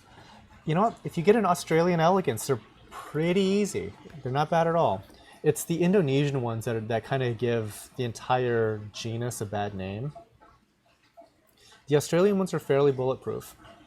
116. Can we get a little bit of distance back? So yeah, shipping overnight FedEx is 65 to 120, depending on the size of the box. I mean, we're talking like retail prices here. I mean, like I see like the retail price, then I see like all the different discounts and additions and whatever. I've seen like the retail price of a shipping box be like over $180.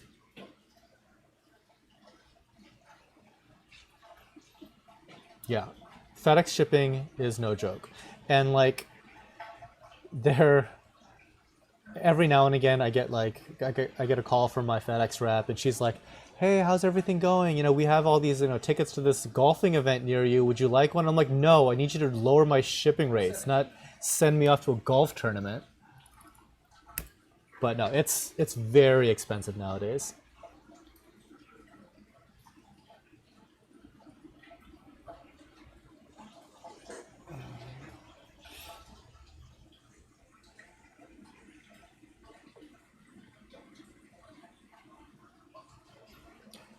Brian Brooks, how fast does Montipora digitata grow? Pretty fast. Once it starts to grow, it gets those like little lighter colored growth tips. They take right off. That's a nice beginner-ish SPS to start with. Yeah, like so people used to. I mean, I guess it's fairly uncommon, but people will complain about the price of shipping, right? Even at $39.99.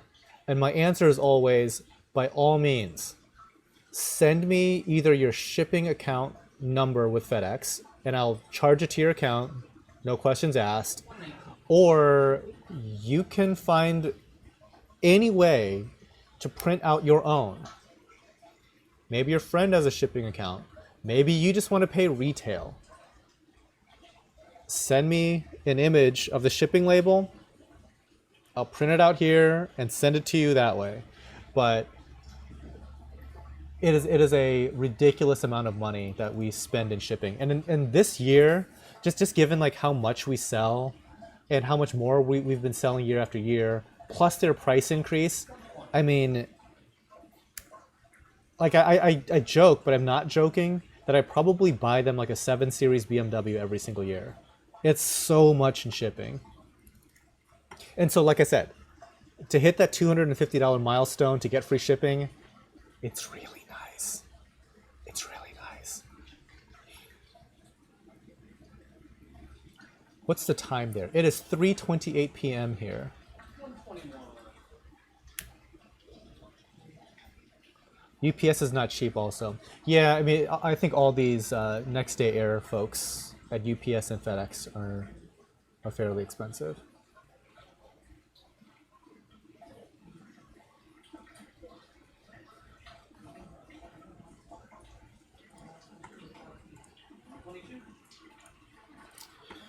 $122. All right.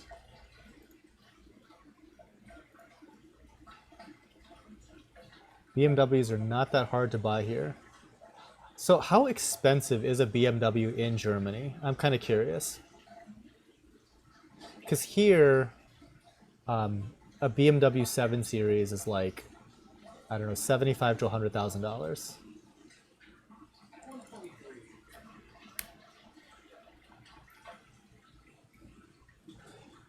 Justice Pennington.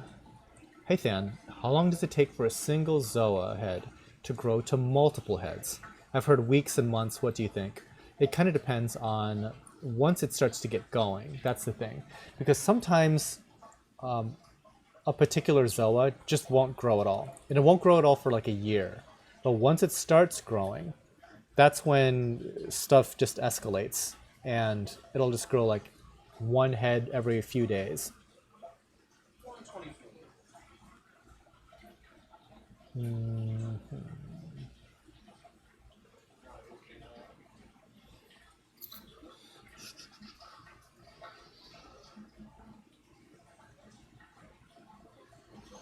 Let's see. Lou Ray, what frag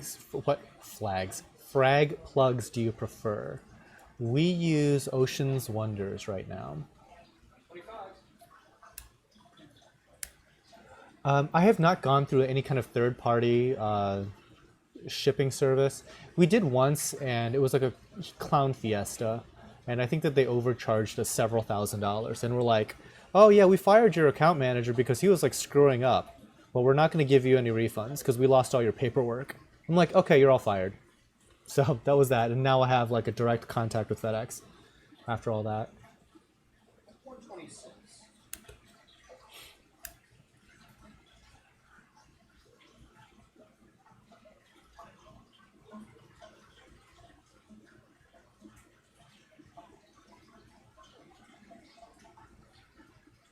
I want to go to the BBQ so bad.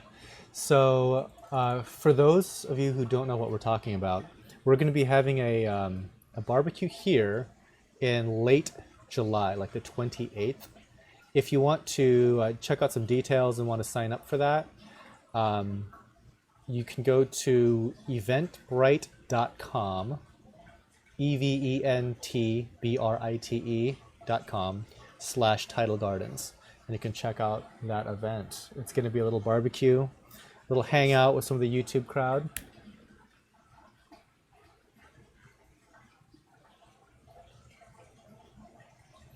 So I'm gonna try to sign into chat. What's that all about? It's /Tidal Gardens.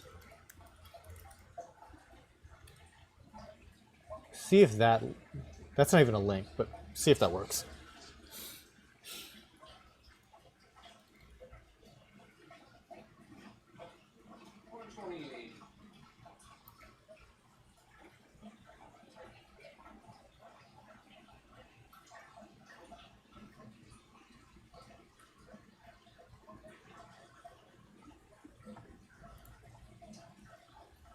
All right, guys. Let's see.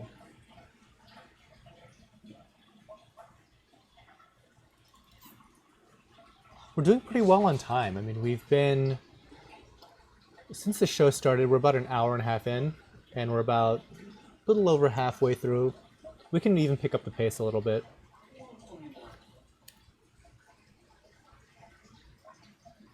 And you can move it a little bit more to the left. There you go. A little bit more. A little less. There you go. I'm fighting the wheels. Yeah. I didn't want to have to cap it to 2 corals.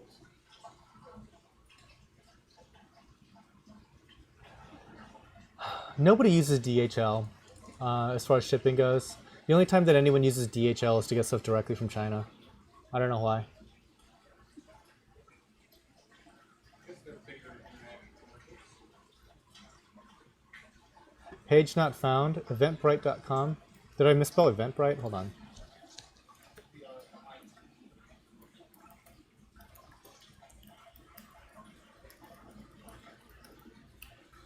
Oops. My bad. I misspelled my own company name.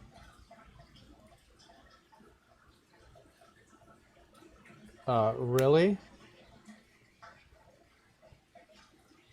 Back at 130, 130.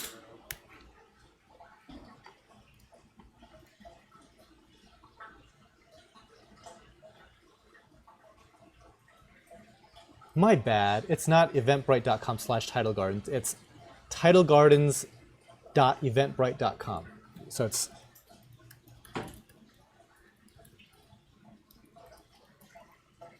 boom, try that.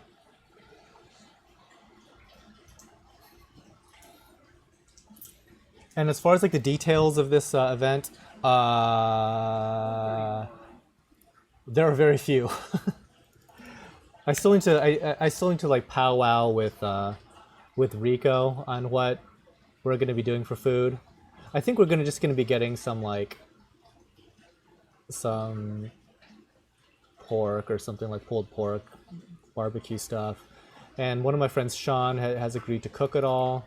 I don't know how much we're gonna have to buy because we need to, keep track of the RSVP situation on Eventbrite. 132.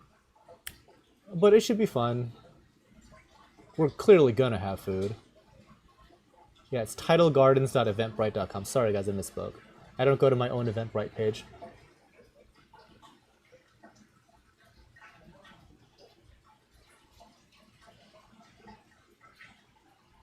Jonathan Jara Almonte, how are your camera frags set up? Does the camera move or the frags? The camera's moving. The camera's on a motorized slider. 133.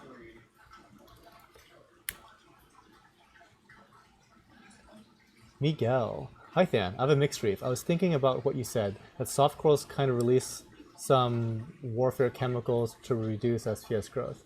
Yeah, it's not something I'd really worry about though.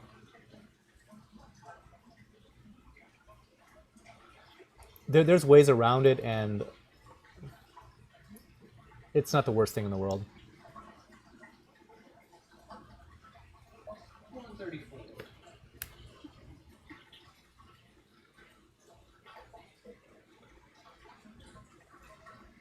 I can see all this algae on the glass.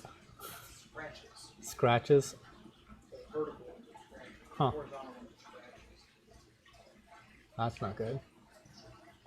And that, kids, is why I don't like acrylic tanks, because it'd be 10 times worse. These are glass tanks and we're getting scratches.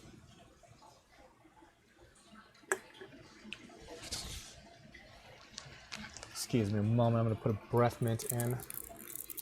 135. 135. Also, for the folks that are looking to get into some SPS, these aren't a bad choice either, like the Passalapora and whatnot. How about alcohol? No, no alcohol. None for me. It's not that it's not even the worst idea in the world. I could probably use a drink right now. Is that a bird's nest stand? It is not. Well, what was the previous one? Seriatopora. The previous one, 134, was a Seriatopora. This one is a Passalapora, not bird's nest. Bird's nest are... The previous one was a Seriatopora? Okay, that's a bird's nest. I heard Stylophora. This is a Pastelabora. This also is a Pastelabora. So out of curiosity, Ben, what's the ISO that you're running at? Is it 3200? 4,000. 4000? Okay. Yeah, because I can see the graininess.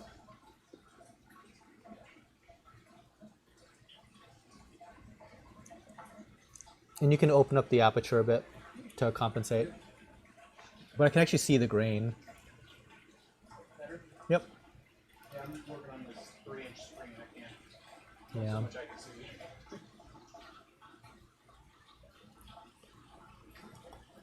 Lisa's putting in like overtime, being like the only wrench on duty here. I don't know where all the other wrenches went. So thank you so much, Lisa. 137. Yeah, I don't like all my like in real life friends. They're like nowhere to be seen. They're not watching my live show.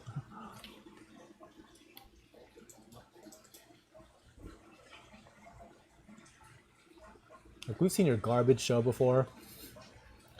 Actually, my friends actually did text me. I didn't read their text, so I guess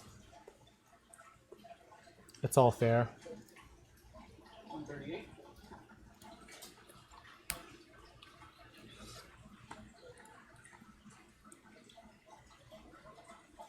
Fan, did you get Rico's channel shut down to get more audience? Pfft. Do you know who I am? No, I'm kidding. No, I don't know what the heck happened with Rico's channel. Sometimes YouTube goofiness swallows up an unsuspecting channel.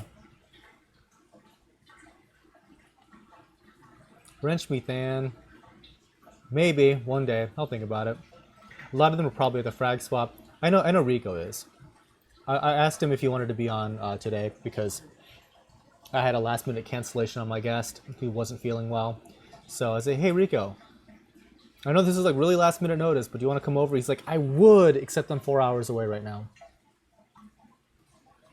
140. What am I drinking? I was drinking a Coke. Given the choice between Coke and like just Jack, I should have just taken just the Jack. I think there's one beer in the bar if you want it. No. I'm good. I don't need to be drinking anymore.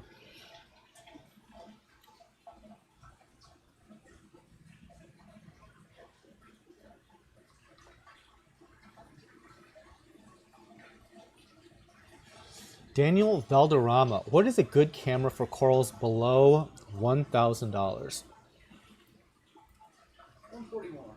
Honestly, your best bet is to find a good used one. Like a used Canon or a used Nikon. Because camera bodies, they get updated very frequently. And it's much better for you to find something very affordable and to buy a nice lens that will transition nicely to a future camera that's more capable. Oftentimes people end up spending a lot of money on the body, but the body, they tend to advance a lot in technology frequently, whereas a lens, it'll be great for like 20 years and it'll work with all the future bodies. So I say learn on an inexpensive used body, but buy a very, very nice lens. Like if you're using Canon, for example, get a 100mm macro. That is a workhorse lens that this entire company is based off of, is that one lens. And what you're currently seeing is a 100mm macro lens. Over the years, the bodies get better. And then once you've learned enough about photography where you can articulate exactly why your current body is simply not good enough and you need these additional features, that's when you upgrade a body. Or when you wear the shutter out. So what? Or when you wear the shutter out. Or when you wear the shutter out.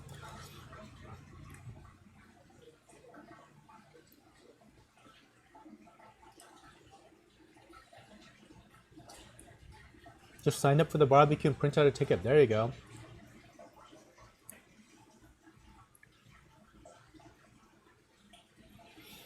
Kitty Moore, this is my first live show and you're killing me, Than. How does this work?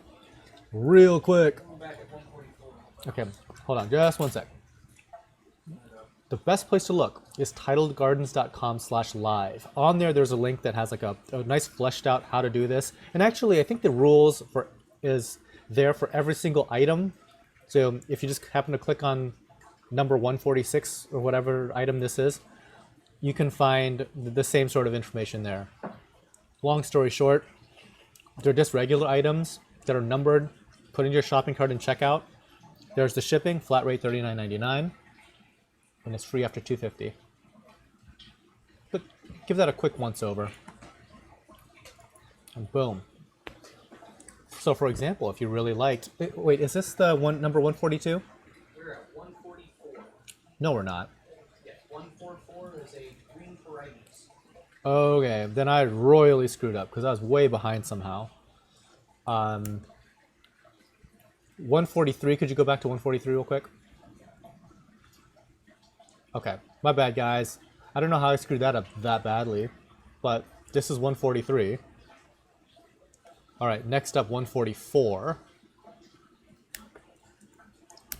I don't know. I'm like a victim of missing time here. The aliens got me.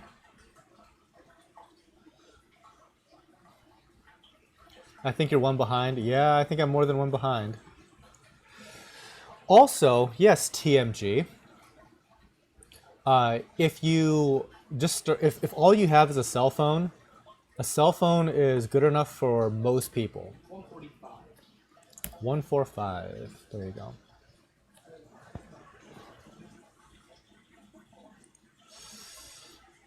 I'll be stocking up right now, but my tank crashed last night. Oh, that sucks. Happens to the best of us, dude.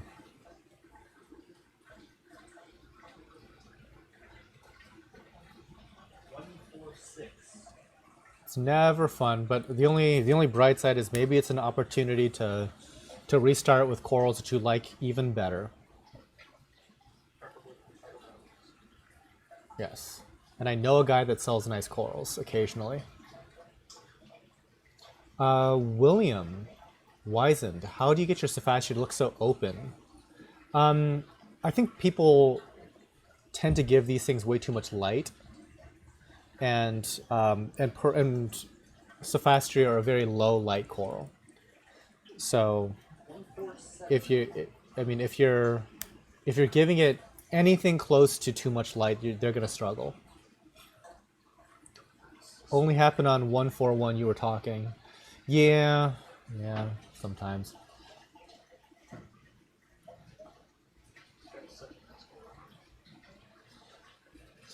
Yeah, occasionally, so usually it doesn't happen when I'm like dead sober, but apparently it does once in a while.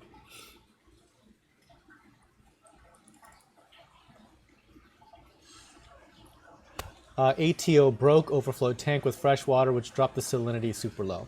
And this is why I don't like ATOs. I've never used an auto top off unit. 140. And I actually like automation and stuff, but just the nature of that device and how often they do fail, ain't got time for that.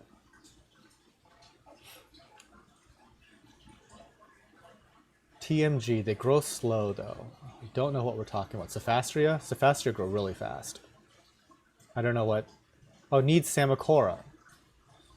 My bad, TMG. I need Samacora. They grow slow though. Do they? I guess, but I mean, we've grown like this green Samacora before that like took over entire trays. Maybe that's just because they didn't sell. Maybe it doesn't have anything to do with how fast they grow.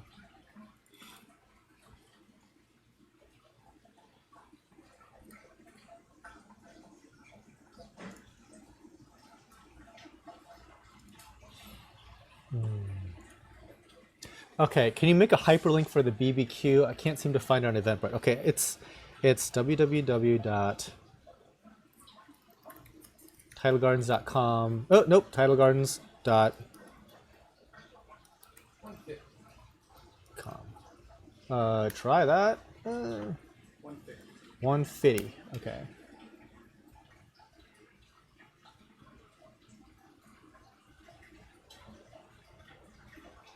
Let's see. And hopefully this link isn't total nonsense. Does that work? Please? Please, Eventbrite? Yes, that worked. 151. Okay, 151. Okay, knock on wood. Just saying. I am pleased by the performance of this computer doing this software. All right, real quick. So we're gonna take a quick break on item number 151 here. For the folks that are new, I'll just put the rules up. I need to have a bathroom break. Be right back.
I can't because of the because I can't go inside. It cuts out internet signals. Doing it from inside. Not live. Not live. Hey guys, I'm back. I'm back. 152. All right, let's see here. We're at 152 now.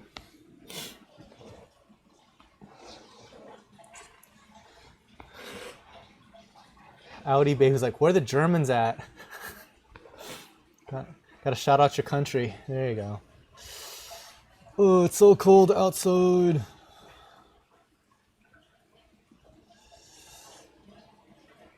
Oh my gosh. I'm wearing these pants that they're made of like a type of fabric that's supposed to cool you down while you work out. That's not fun to go outside in the cold with, because it is successfully cooling my legs down.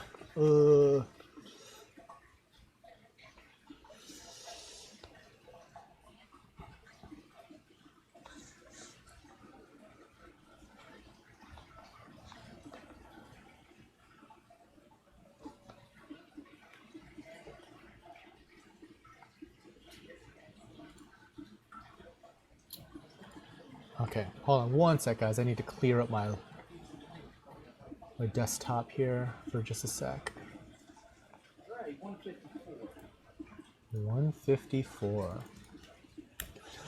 So as far as this barbecue goes, I have no idea what to expect. I mean, I've got a general idea of just like how many people might show up, but it could be interesting because it's a totally different crowd than I mean, I haven't like met a lot of these people personally, so I'm just hoping that like the whole place just doesn't get burned down in some raging kegger and everybody goes to jail.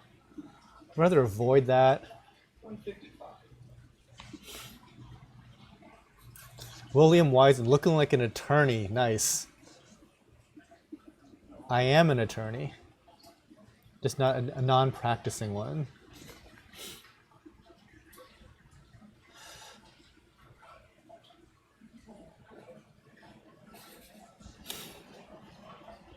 Ugh. My legs are not warming up. This weather is too dang cold. 156. 156. Monnier McNamee, count me in on the barbecue. Definitely hit that link that Lisa had posted to the Eventbrite page. sign up. Make sure that you get a ticket. They're free, by the way. It's just for us to get a count of how much food that we need to get and cook. We're probably gonna have like a tip jar to help recoup the cost of all the barbecue stuff that we're gonna have, and to compensate Sean for actually cooking it all for us. So we'll see. I expect it to be a good time. I mean, what else do people have going on at like the end of July other than to have like a cool barbecue, right? You can hang out with all the different YouTubers. I know that like I'm gonna miss people, so trust me, it's not intentional. But I know that like King of DIY plans to attend. He's friends with Rico. Rico is gonna attend. I don't know about CJ or DC, but you know they've been here before, so hopefully they can come. Billy Pipes, I think, had RSVP'd. I don't know. Let me go ahead and click on my own Eventbrite link and see what my current list is. So it looks like 32 people have signed up so far, and 32 have like multiples. So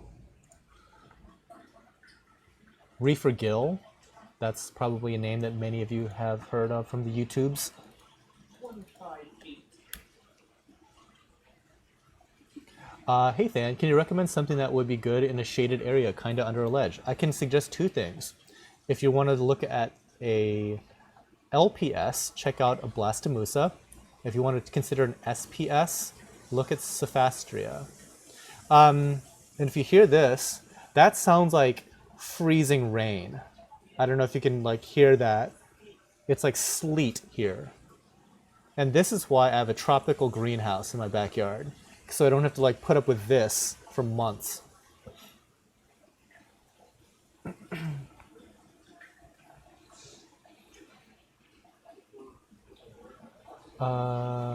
End of July? That'd be pretty cool to be able to make it. 159. I'm not opening. Where is the sign-in sheet? That checkout Eventbrite link right above you, Kitty. 159. 159 Skip it down is to 160. skipping it because he's not cooperating. This is 160. Will you have frags available during the barbecue? The entire greenhouse will be available during the barbecue. So we're seeing like a couple hundred corals here. This is nothing compared to what people see in person here. So Lisa, thank you for spamming the Eventbrite link. Were you ever able to figure out if you're actually going to come all the way down from the hinterlands of Canada to join us? It'd be very cool if you could. No pressure. 161. What would be the best way to sterilize a reef tank after a velvet? All fish are dead. Shrimp, crabs, coral still in the tank. I've never had to deal with that. So Johnny Jordan, what I would probably do if it were just me, I would probably leave that thing without fish in it for months, maybe 6 months to a year. I don't know what the life cycle of velvet is, and run a UV sterilizer the entire time.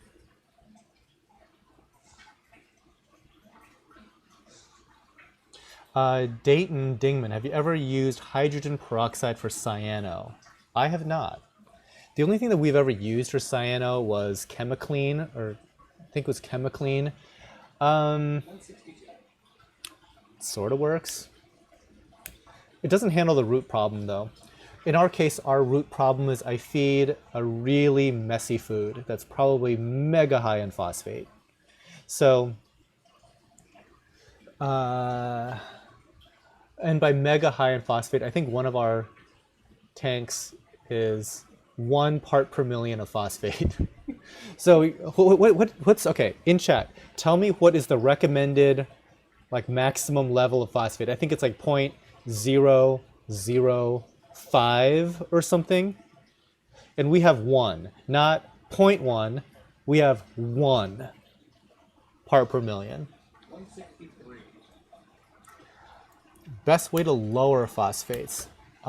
There's kind of, you have to kind of like look at it from a multiple of kind of different directions on that. One, control the amount of phosphate going in. So take a look at the type of food you're feeding, yada yada, check your water supply. And then if you actually wanted to reduce what's there, you can do water changes, assuming that it's not being introduced with your water. And you can run something like granular ferric oxide or some sort of chemical that's going to lower phosphate. Those are probably the most straightforward. The other thing is just not worry about it. I have insanely high phosphates, and it's not the end of the world.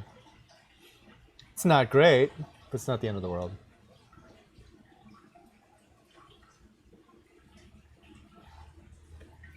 A lot of times it is just from the food source, and I've heard from one person. Say I don't actually test any of this because I don't care quite so much, but I heard that nori is surprisingly high in phosphate. Like we feed like a mix of different types of seafood that we buy in bulk, and it's intentionally like goopy and gummy and full of nutrient just because we're feeding like coral more than anything. 166. 166. All right. These chalices look sweet. This chalice is good. Yeah, I like these chalices a lot. What species of acro grow tabling branches? I'm not super up on my different acro species, but I know like an efflorescence has a plating growth pattern. There's a bunch of them.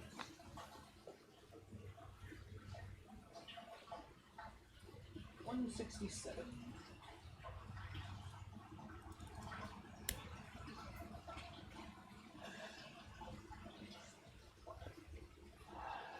So people can rinse frozen food, and that would work great, except that some of the stuff that's in our mix is stuff like rotifers and cyclopes, which I'm guessing would get strained or would just get rinsed right out.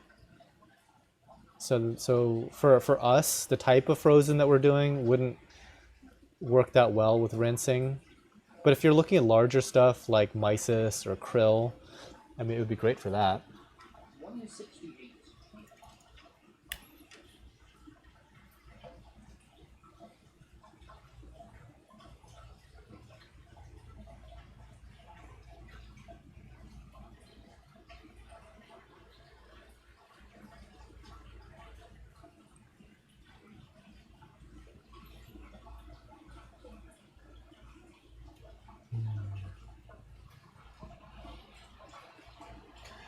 Arcturus NX7, did you finally choose lights for the new building? 169. I am really leaning towards radions, Ecotech radions. A large part of that has to do with just like their warranty and support. I really appreciate like the amount of effort they put into like the customer service aspect.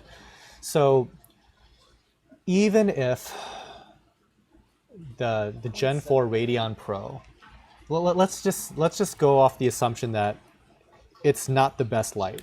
It might very well be, but let's just go off the assumption that it's not the best light.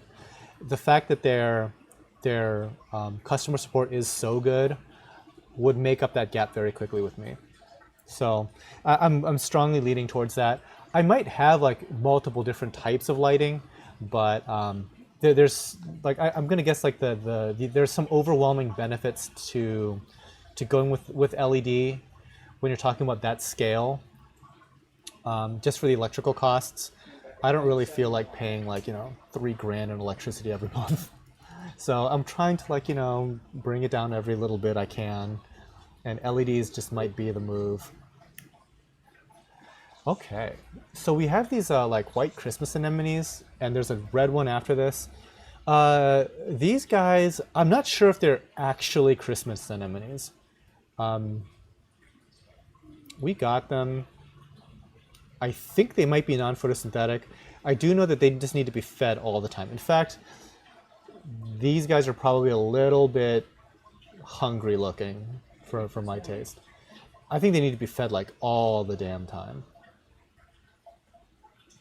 172. 172. Yeah, this is the red one.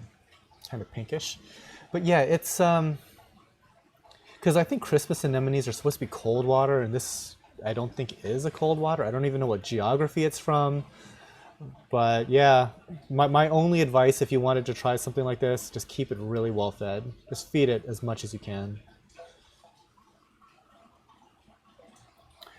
Dayton, when the building is done?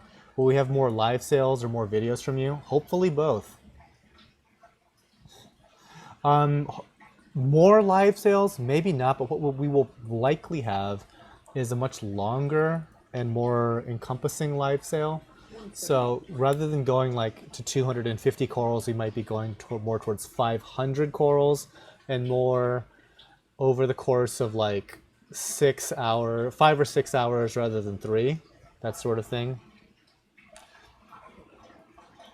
Definitely more guests.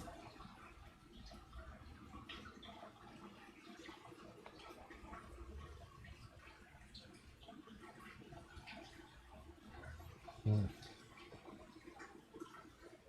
174.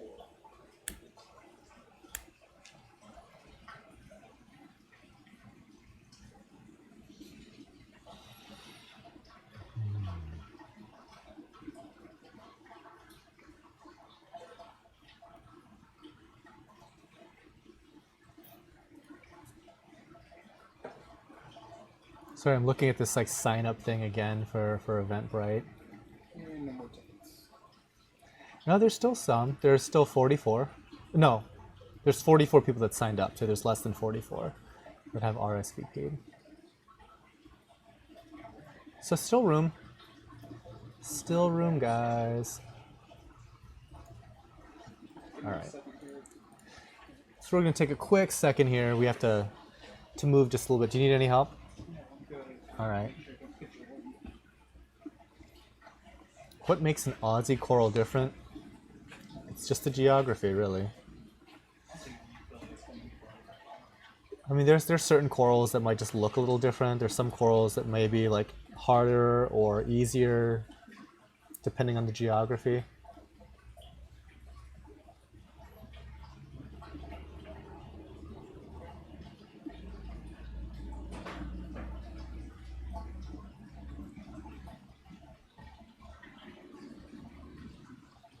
So if anybody out there is new to this and wants to know how the live sale works, this is the quick summary, but I would recommend you to go to tidalgardens.com/live, and you can click on any of the numbered items there, or you can click on a link kind of like right below the video that says like how does all of this work.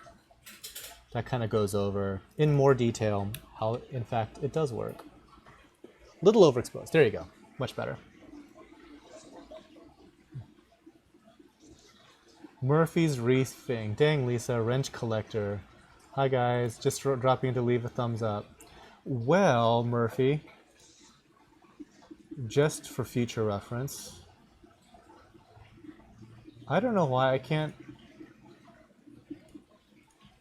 It keeps on signing me out. I don't know why. I will go ahead and add you as the moderator, Murph, even though you're leaving.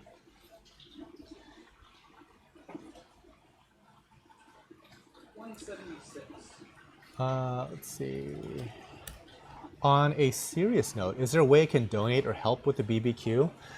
We will have like a tip jar, or if you want to donate much more directly, you can throw in a super chat right below. Or just if you're here, and I do know that you RSVP'd Monier, you can just like help clean up, which it shouldn't be that difficult or anything. We've had reef clubs here in the past and stuff like that. It's not going to be too difficult, I don't think, unless people get just smashed in. 177. And I don't anticipate that.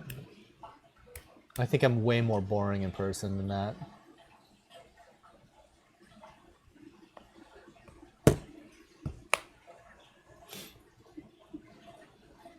No, but I appreciate you offering to help. That's very nice of you.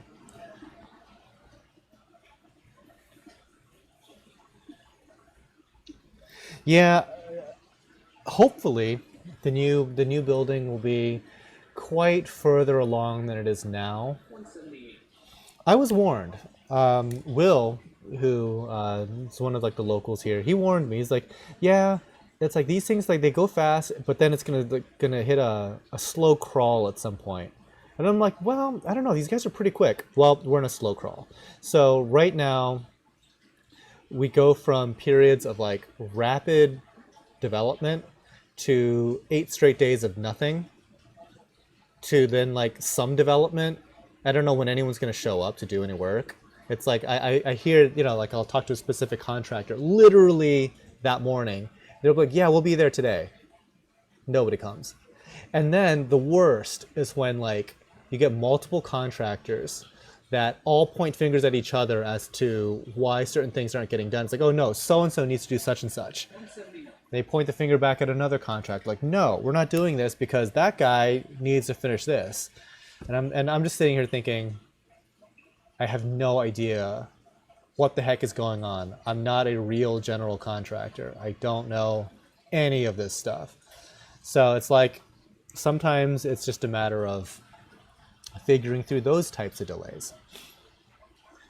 It's not the most fun thing in the world, but it'll take care of itself.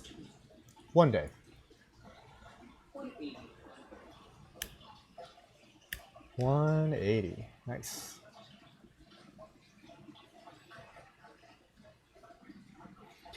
Dre Salty Aquatics. Hey Dan, is your shop open to the public? It is not. It's open by appointment, but there's no general walk-in hours or anything like that. What happens if we RSVP but find out later we can't make it? I think there might be a way to cancel it on Eventbrite. I'm sorry, like if this is the first time I've ever used Eventbrite for anything, I'm sure there's a way to cancel. 181. No worries. Seriously though, does anyone know a way to keep their cats off their tank? I hate not letting him in the office. That I don't know. My cats are trouble. My one cat chews on my cables. So she can't be anywhere near the tanks. 82.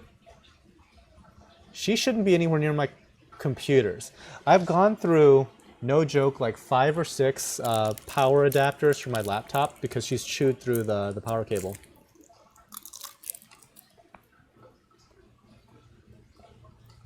Jens Thompson, can you ship to Denmark? I'm sorry, I cannot.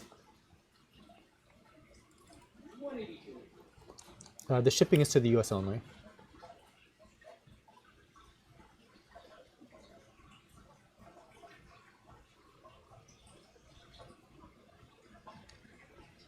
Funny you mentioned that, William, about getting some quick die-off for no apparent reason. That happens occasionally here. It usually is in response to some sort of trauma, though. Like, I've seen it happen where something gets stung, and then you wouldn't think that anything would be that badly injured from that, and then the next day, 3/4 of the colony's dead. 184.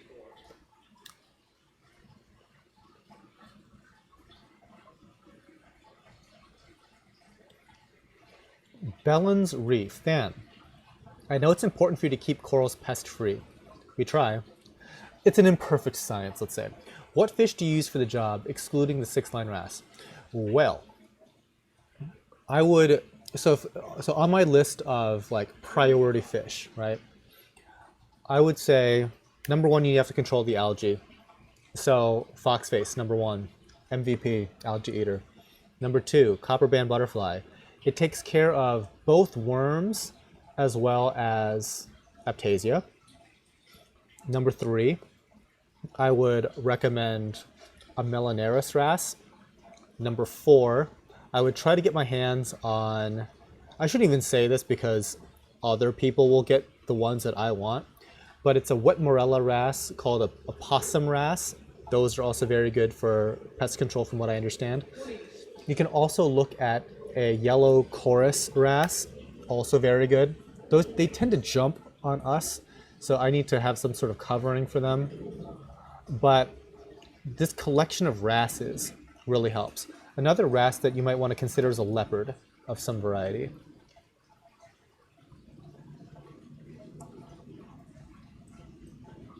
So there's like 6 right there.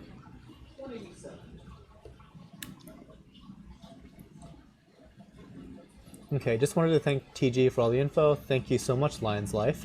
I appreciate it. I'm glad you like it.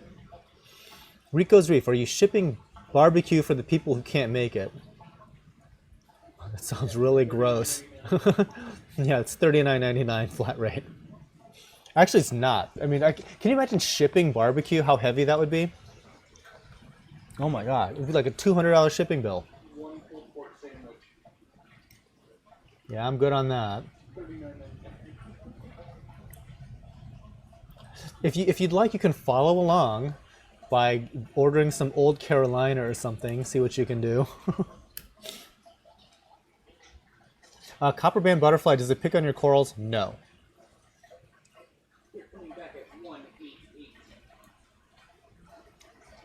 Yep, I am there.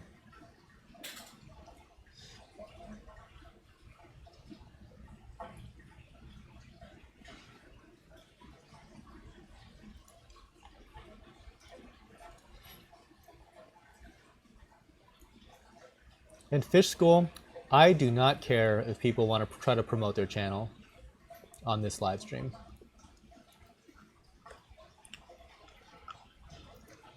It is largely ineffective. So I wouldn't recommend it, but I'm not gonna throw a fit for the people that do. I mean, in fact, everybody on here that's a YouTuber, feel free to plug your channel.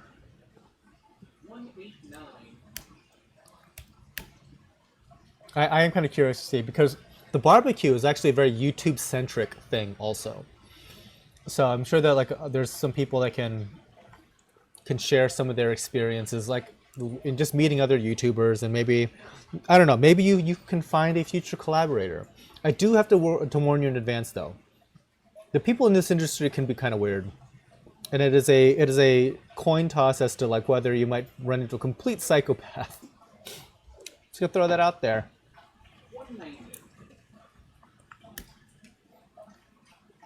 But hopefully you guys find some YouTube soulmates.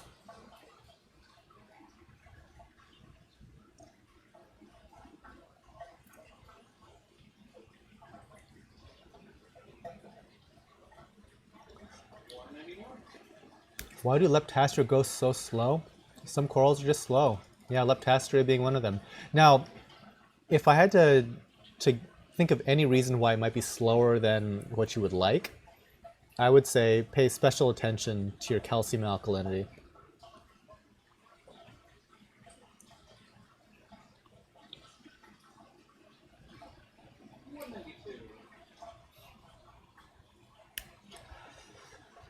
So here's the thing about, okay, let me just like throw this out there as far as like views and subs go.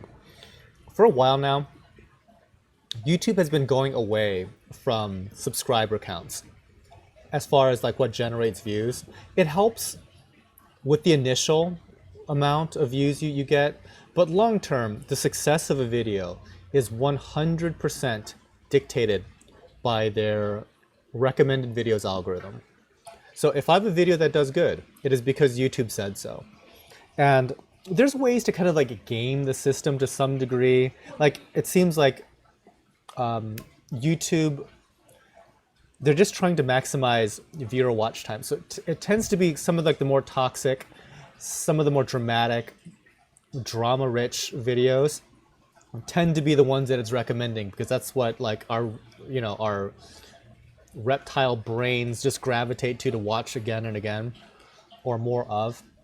So it has less to do with subscribers. So I see a lot of people trying to like get more subscribers. Subscribers have never been less valuable than they are right now. Like it is almost all algorithm based at this point. Michael Leonard, if I order some corals, can I pick them up since I'm local? Yes, you can. We can set up an appointment. and you can come see everything in person.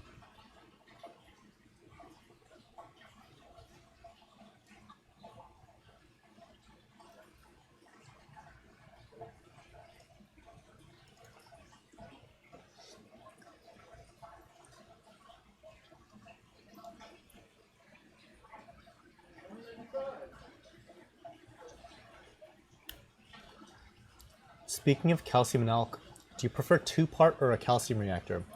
Both can work just fine for you. Me personally, I would not set up a tank without a calcium reactor for the simple fact that they're so brainless. You really can't mess them up, number one. The only thing you can do to mess them up is to like not really turn them on. They do such a good job of keeping stuff stable. They have a huge range of effectiveness where even as the corals grow, for them to outpace the calcium reactor, it's kind of tough because if you're shopping for a calcium reactor, you're going to notice that the smallest ones can handle a 250-gallon aquarium. The biggest ones are like, they can handle a 1,000-gallon aquarium. And sure enough, if you have a thriving SPS reef that's just growing out of the water, a large calcium reactor can keep pace. Whereas when you're dosing two-part, you kind of have to manually take into account the growth rate and increase your dosage as like the demands of the tank change. A lot less maintenance-y with the calcium reactor.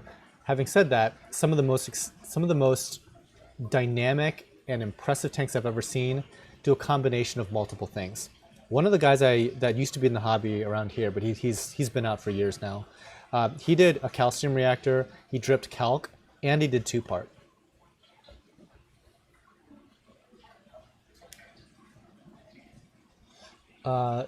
Nicholas Ruiz, are you going to be to Reef Expo or MACNA 2018? I might be going to MACNA. I have not booked anything yet, but I'm kind of thinking about going to MACNA. In fact, I might have to like throw down the YouTube challenge. So the convention center is actually close to Stratosphere, and if anyone would like to jump off Stratosphere with me, I'm totally down. So like as we approach, they do like it's basically like a skyfall off of Stratosphere, which I think is like close to 1,000 feet. Let's do it.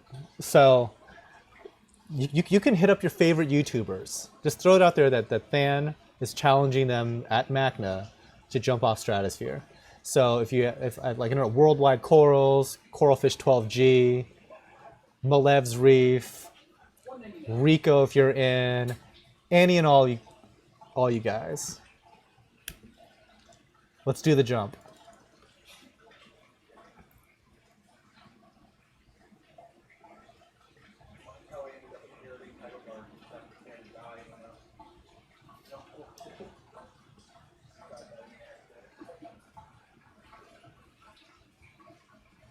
R.I.P. Than at MACNA.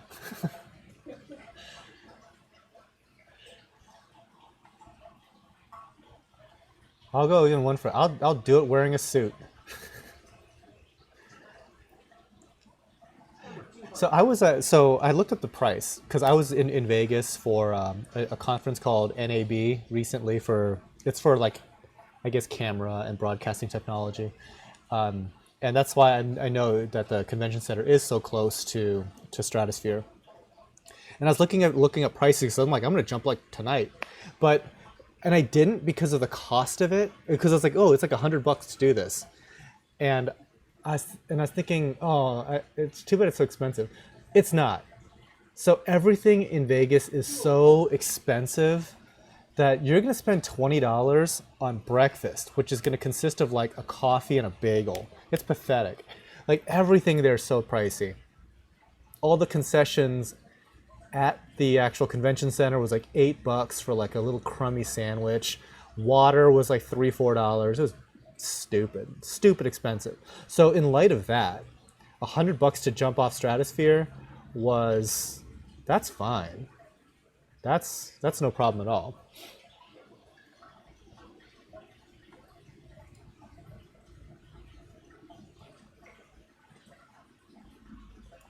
Uh,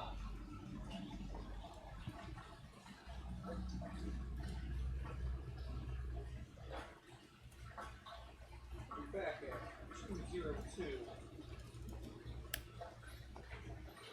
okay. So for some reason, okay, good. I was just thinking, chat got really quiet for a second there. I'm like, why is it getting quiet?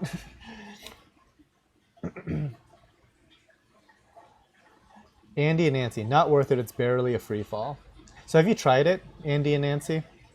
Like a couple of my friends that have done both skydiving and this, they liked it a lot. Like the wife was like all aboard on it. She's like, if she could buy like a day pass where she could do it as much as she wanted, she would pay for it. 203.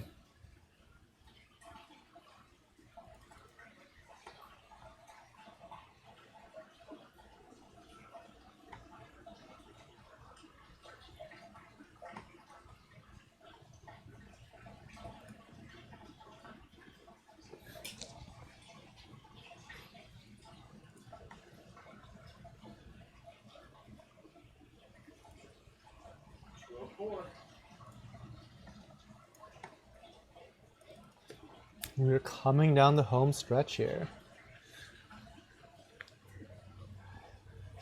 How do you feel about 11.5 DKH? I feel fine about it. It's a little high. It's towards the higher end. You mean I wouldn't really want to be going too much higher than that.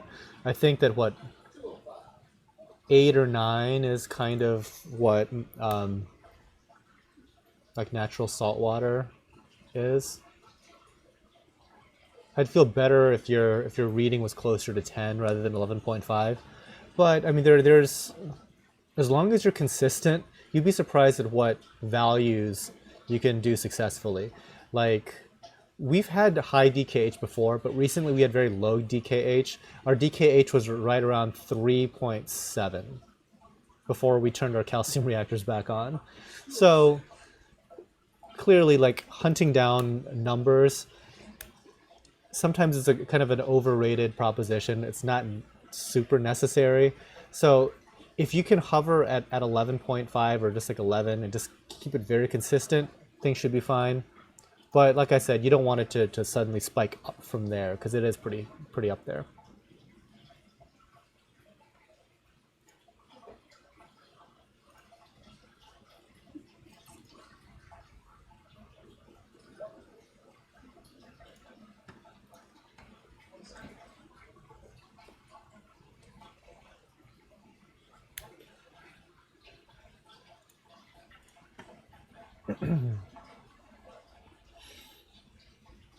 Wow, 34:30. I honestly feel like I just started. I feel like I just started this live stream because sometime in the future I can envision doing this for like many hours. We just so the reason why we don't go more with more corals is that we just run out of space. This is 207? 207. Yep. So we just like run out of space in the tanks because we need to have tanks at a certain level, and we just kind of like use like the front face of them, and then we just after a while we just run out of real estate. And at some point we also run out of corals. I mean, there are some repeats here and there, but I think that once we get the new facility up and running, we're gonna have much more variety because a lot of the SPS that we really want to keep, I'm not super comfortable about keeping here just because of the fluctuating nature of tanks in a greenhouse.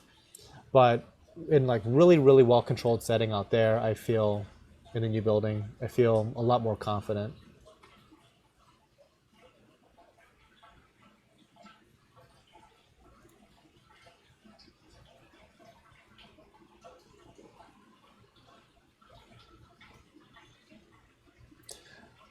Yeah, if you want to do it, definitely do it at night. It looks prettier and you don't have to stare at a gray building. Yeah, I definitely would not do it during the day. Like, I don't know, like Vegas during the day, it's just not something I want to be a part of. Like, I always like joke with my friends about that. It's like if you're going to be visiting Vegas, you almost have to like reverse your sleep cycle, because it's like gray and dusty and hot during the day. It's in the desert, right? So just sleep all day, wake up when the sun is going down. It's gonna look awesome. That town doesn't sleep at night, and just enjoy the nightlife.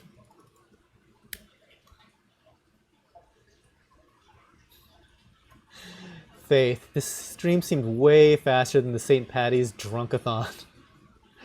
I mean, the Drunkathon was going to be a very difficult standard to maintain. I mean, it's not every day that you get like quite an interesting guest like Matt. Yeah, as far as like timing goes, we're really right on pace. I mean, we're going to end up right around 5 o'clock.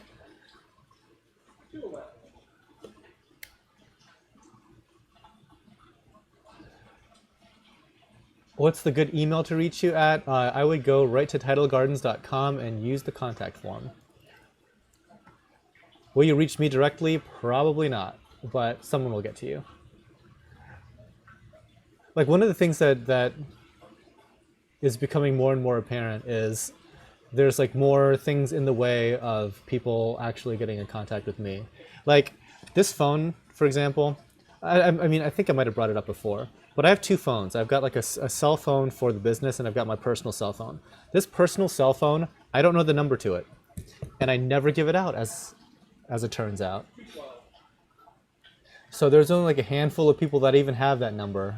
And I don't even know the area code of that number.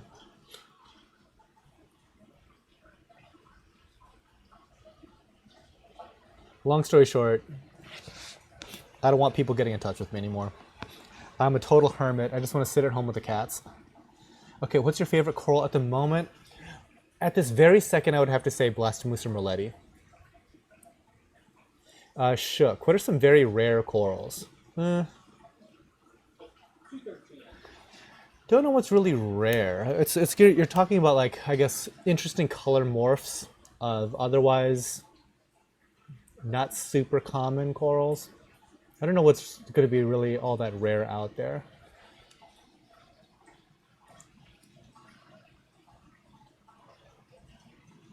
Can devil's hand toxin hurt humans? Probably not so much. I felt a metallic taste in my mouth after touching mine.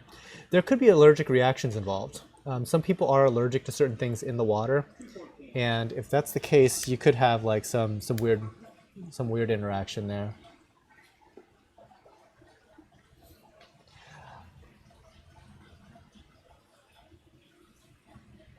Any reason why Blastos?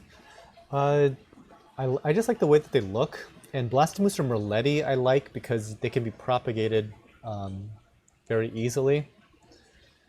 That scores some points in my book. And nowadays there are some really interesting ones that are coming out with very interesting coloration. We just got some that are like blue and red.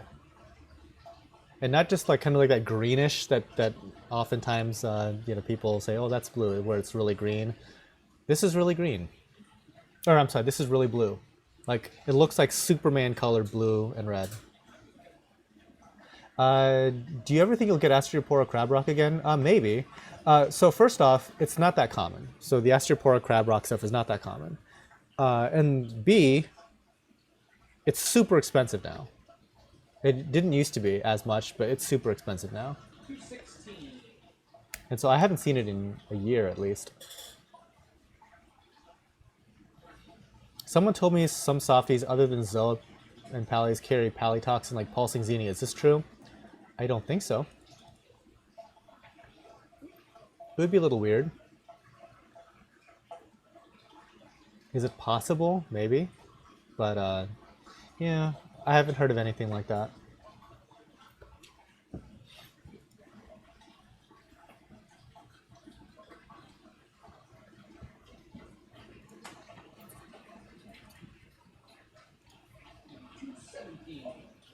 Okay, 217.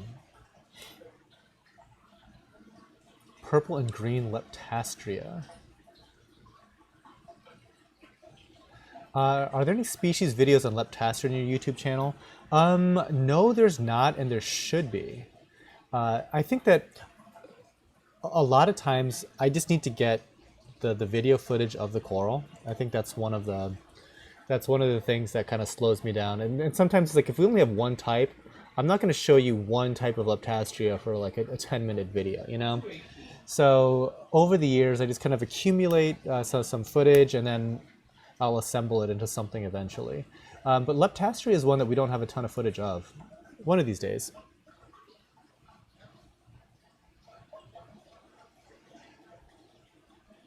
Yeah, I mean, we have so many videos on specific individual corals, but there are a couple of gaps, and that to me is actually an opportunity, because after you've done over 200 videos, you're kind of like, dang, I don't know what I want to do a video on. And sometimes you go over retread topics that you've done a video on, but maybe you can like refine, you know, the presentation. Maybe there's some new information there that you want to cover. Maybe there's some new footage you want to show. But to have like a coral that you've never done a video on, it's kind of cool. I mean, like, it's just now a matter of finding some nice colonies so you can shoot something bigger than a frag plug. And then also just to delve into some of those details. But yeah, I think that I need to make a list of all the corals that I haven't done species-specific videos on, and just do a deeper dive into those. Like Cephastria, we actually have a Cephastria and Astreopora video, but I think I'd like to break it up, because now we tend to have both types, and they could use their own species-specific video.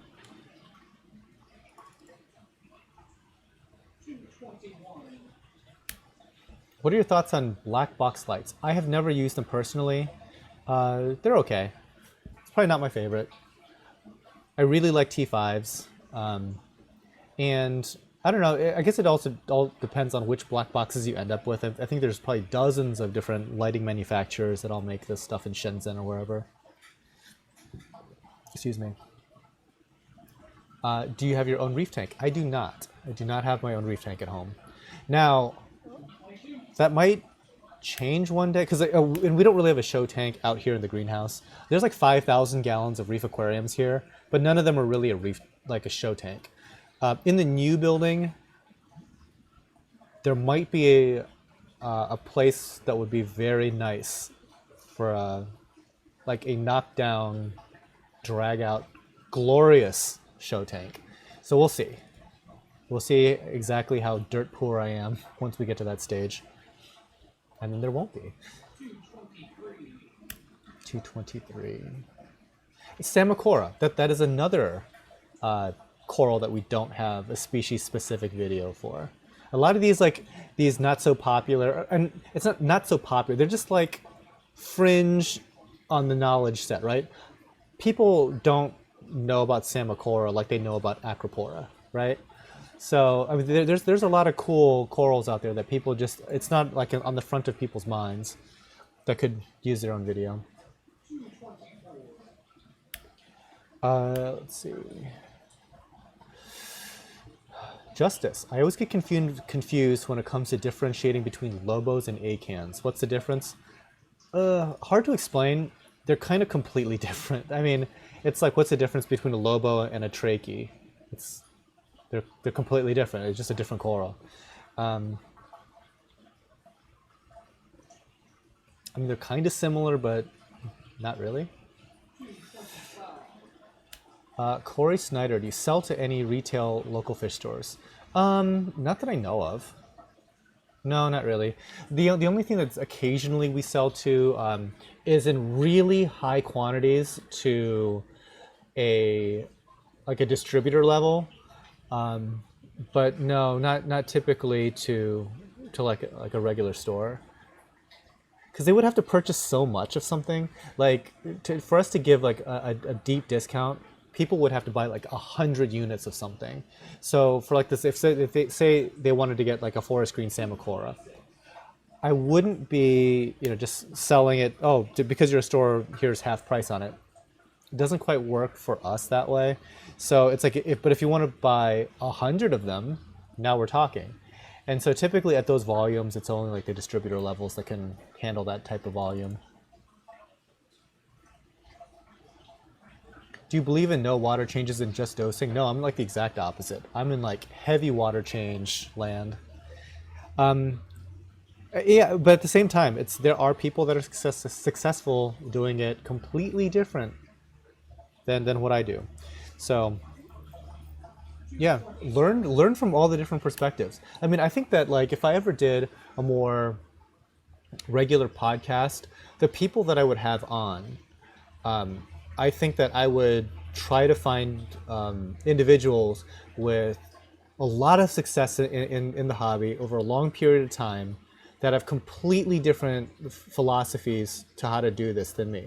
And it's not even so much that they are saying my way is the only way. It's that they have achieved success a certain way that they're enjoying the hobby through. So for example, Rico's Reef Tank / Aquarium.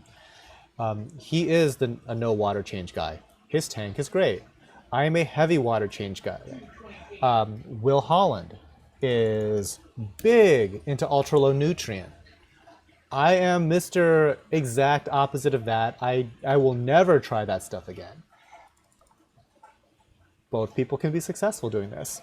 It's just, but the devil is in the details, and that's what's kind of good to flesh out in like a long form podcast like that. Nathan is big into dosing and even into like, I think he even bought the new unit that is like an alkalinity controller that does the dosing dynamically and stuff. And he does like continuous water change, but it's all automated.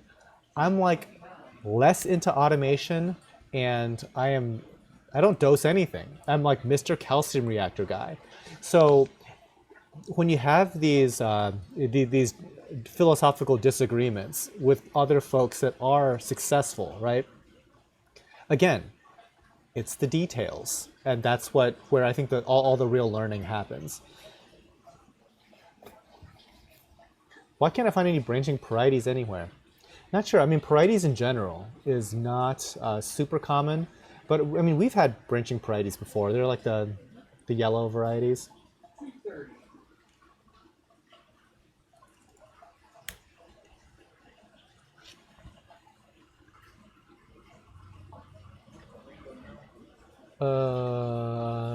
That is a really cool coral. Yeah. I'm telling you, like, I've been extremely unhappy with the winter for being, winter so long here. But boy, it does make a big difference when you're talking about how corals look. For this long, especially. Majestic Animals. I baked baking soda, turned into soda ash for dosing alkalinity. Any thoughts on it? Ever tried it? We've done soda ash before. So the difference between like baking soda and soda ash is that soda ash will also raise pH. We don't need to do soda ash for the simple fact that our pH is always rock solid at 8.3 because this greenhouse is essentially an open air structure. And so the gas exchange, and also 1,000 gallons of gas exchange, you're not going to have any pH issues. They're going to be rock solid 8.3. And I'm running calcium reactors, so it's like high buffering capacity on top of all that.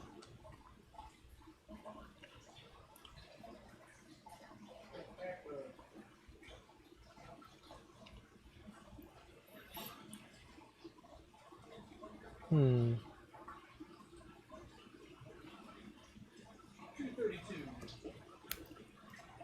232. Almost done. We only go to 256.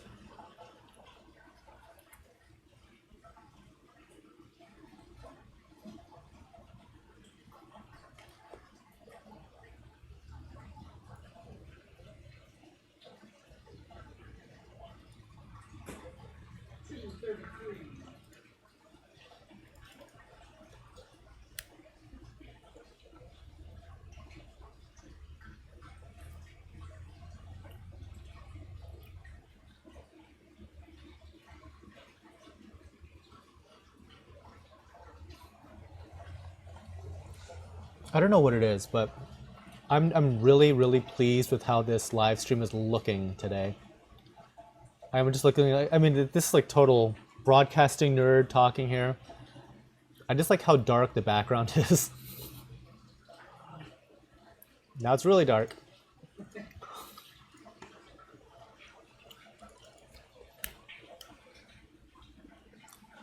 So what's happening is we're moving the slider. Also broadcasting nerdy type information.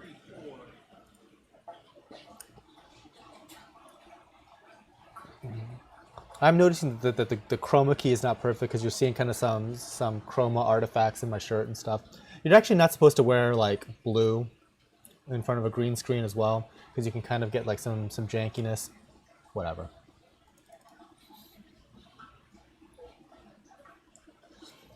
Do you find calcium reactor the cheapest way to maintain your system? Cheapest? Well, long term, yes. The initial cost of a calcium reactor tends to be high. Once you have it, it's fantastic.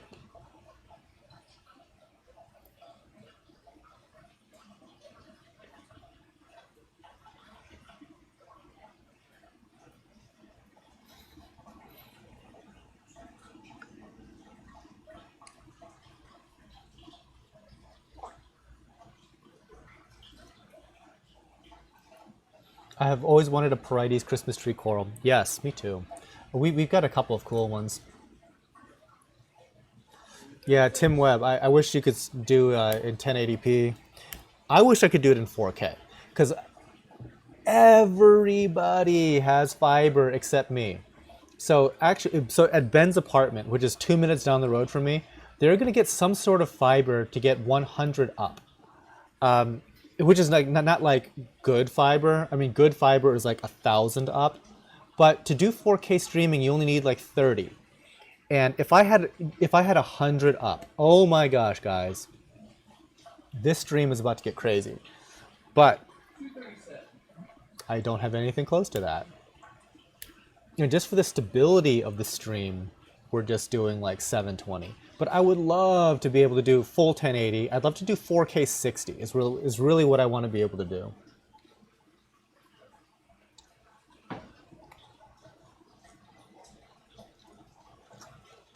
So, Gene, check out tidalgardens.com/live, just as Lisa has put up there. Thank you again, Lisa. You can see like how does this all work, link right below the video. Check that out. And is this the only Sunburst Montipora that's on the live show? Yeah, it's the only one I'm going to be selling for a while. Okay. This might be one of my favorite Monties right now. I just love these things. So this is the downside of living in the middle of farm country. See, here's the thing though. 5 minutes away has fiber. It's just right here. And down the same street, like Ben lives in an apartment complex, just down the street, 2 minutes. It's here. It's just not coming to my house. Get it here, people. But oh my gosh. And it's funny because like one of like my personal trainer, he lives like 5 minutes away from me, and he has fiber. He is like so computer illiterate. It's like it's so overkill for him, but I'm not jealous or anything. So my friend Sagi, who he has a tech channel. He's the one who I went to Vegas with to go to NAB for broadcasting stuff. He has fiber. My friends in Michigan all have fiber. I'm the only one that's doing broadcasting, guys. I'm like the only one. Everyone else that doesn't really need fiber has fiber. And it's not just me that's suffering. You guys should be seeing a much better live stream. Like if you saw what I'm seeing on my screen, you'd be like mind blown. And like what's crazy is like we have the equipment here to do much higher quality video. But the internet speed, just to get it onto the web for you guys to consume, is just not there for us. So we're all missing out.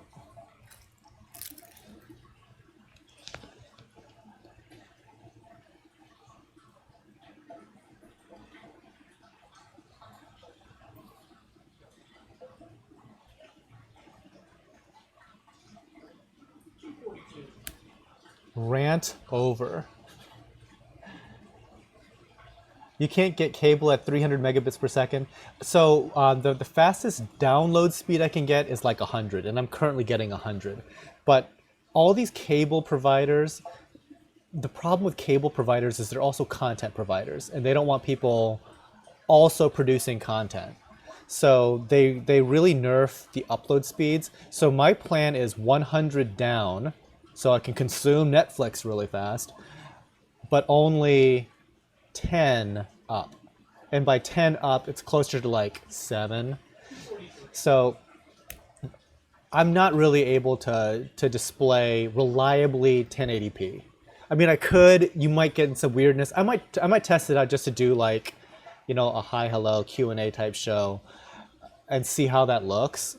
But I don't trust the internet. But it's not my download speed that I care about. It's that upload. So if you're able to upload at 100, you can do anything you want. I mean, like, you could.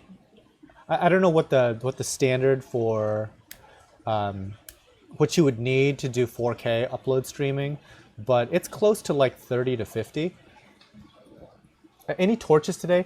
Ben, did we do torches today? Torches? Torches? No, you're like 5 away. 5, 6 away.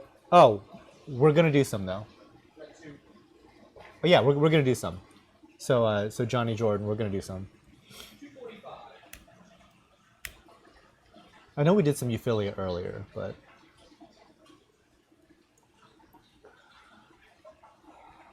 can you give a little info about Hydnophora?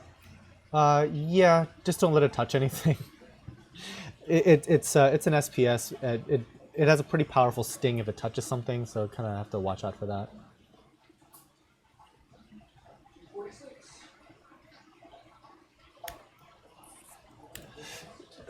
Yeah, like, so Dayton, I would love for, if I had that plan, I don't even care about the price. I would pay $400 a month for 300 down, 100 up.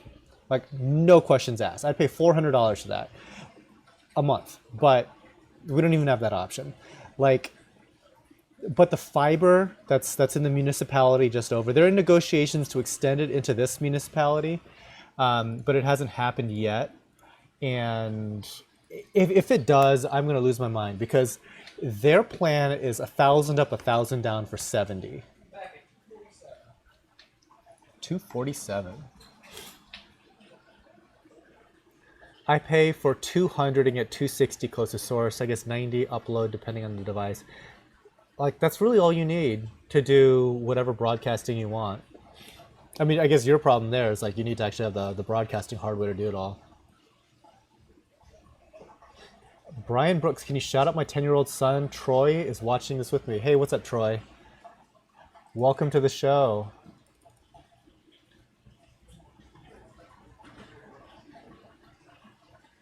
Yeah, so everybody in chat, give Troy a quick shout out. 248.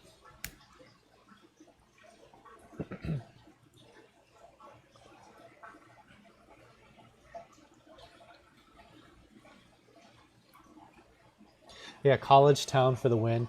You know, eventually it'll happen, right?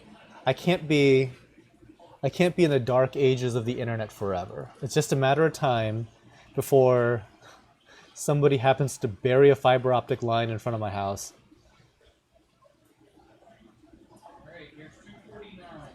Okay, 249. Daniel Harold, watching from Australia. Love you, love your shows. Thank you guys so much. Thank you, Daniel. So this guy here, it's expensive, but it's one of the few that we have that are like this, and it's one of the few that we've actually personally hybridized. It's a part nuclear green Paleothoa and a part purple death pally, and if you're really patient with these colonies, they will grow into one another and start hybridizing like you see here. It took us 3 years to do this one, so if it happens to not sell, I don't care.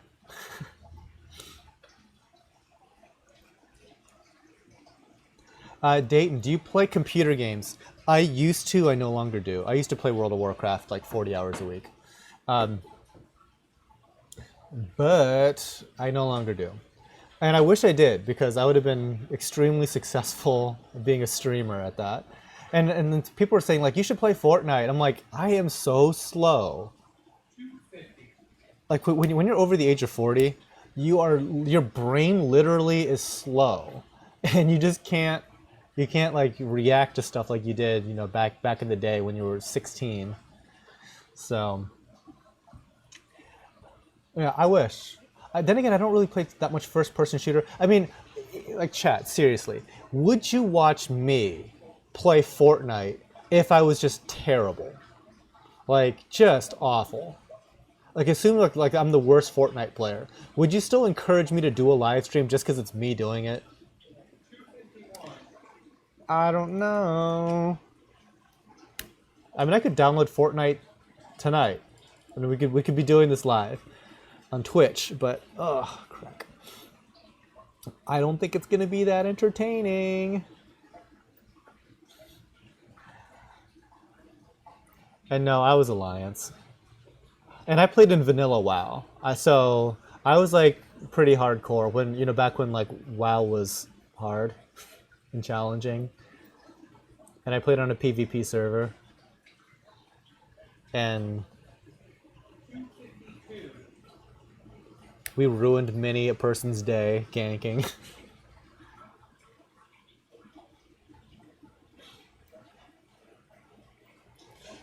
No, so back when I was gaming extensively, it was silly. I mean, I was working, I had this business in the background, I was in law school, and then I played a lot of World of Warcraft. But once I graduated law school, I suddenly just got out of World of Warcraft altogether, and I stopped playing everything. The only thing that I play now is like one game on my phone. That's it. And I don't spend very much time on that at all. Yeah, we all miss vanilla. You know, I heard that they're coming out with like vanilla WoW. Maybe with just like the, you know, the graphical updates. I mean, I liked how just kind of unforgiving vanilla WoW was. I never really played past Burning Crusade, was it? What was after Burning Crusade? I don't know. But that's right around, like, I never got into like the one with Arthas.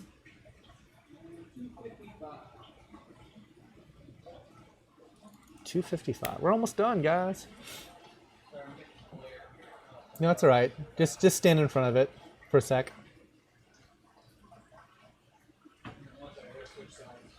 Okay. Wrath of the Lich King. Yeah. So I didn't play in Wrath. I didn't play Cataclysm, obviously. Okay, cool. All right. So that was number 255. And lastly, 256. Hopefully I don't lose audio for no good reason. But 256 is this guy.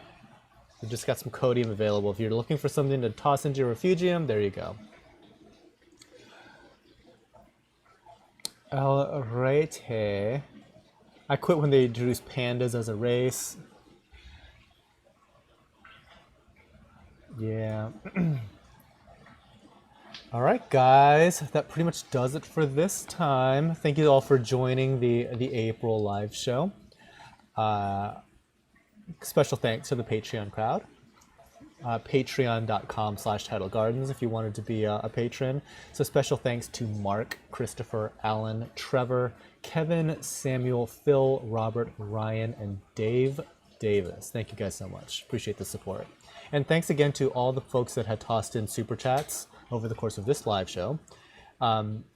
We haven't set a solid date for next time, but definitely keep an eye on tidalgardens.com/live, and we will update the date there. Also check out tidalgardens@eventbrite.com if you're interested in traveling to this location for the barbecue in July. All right, guys. Last thing.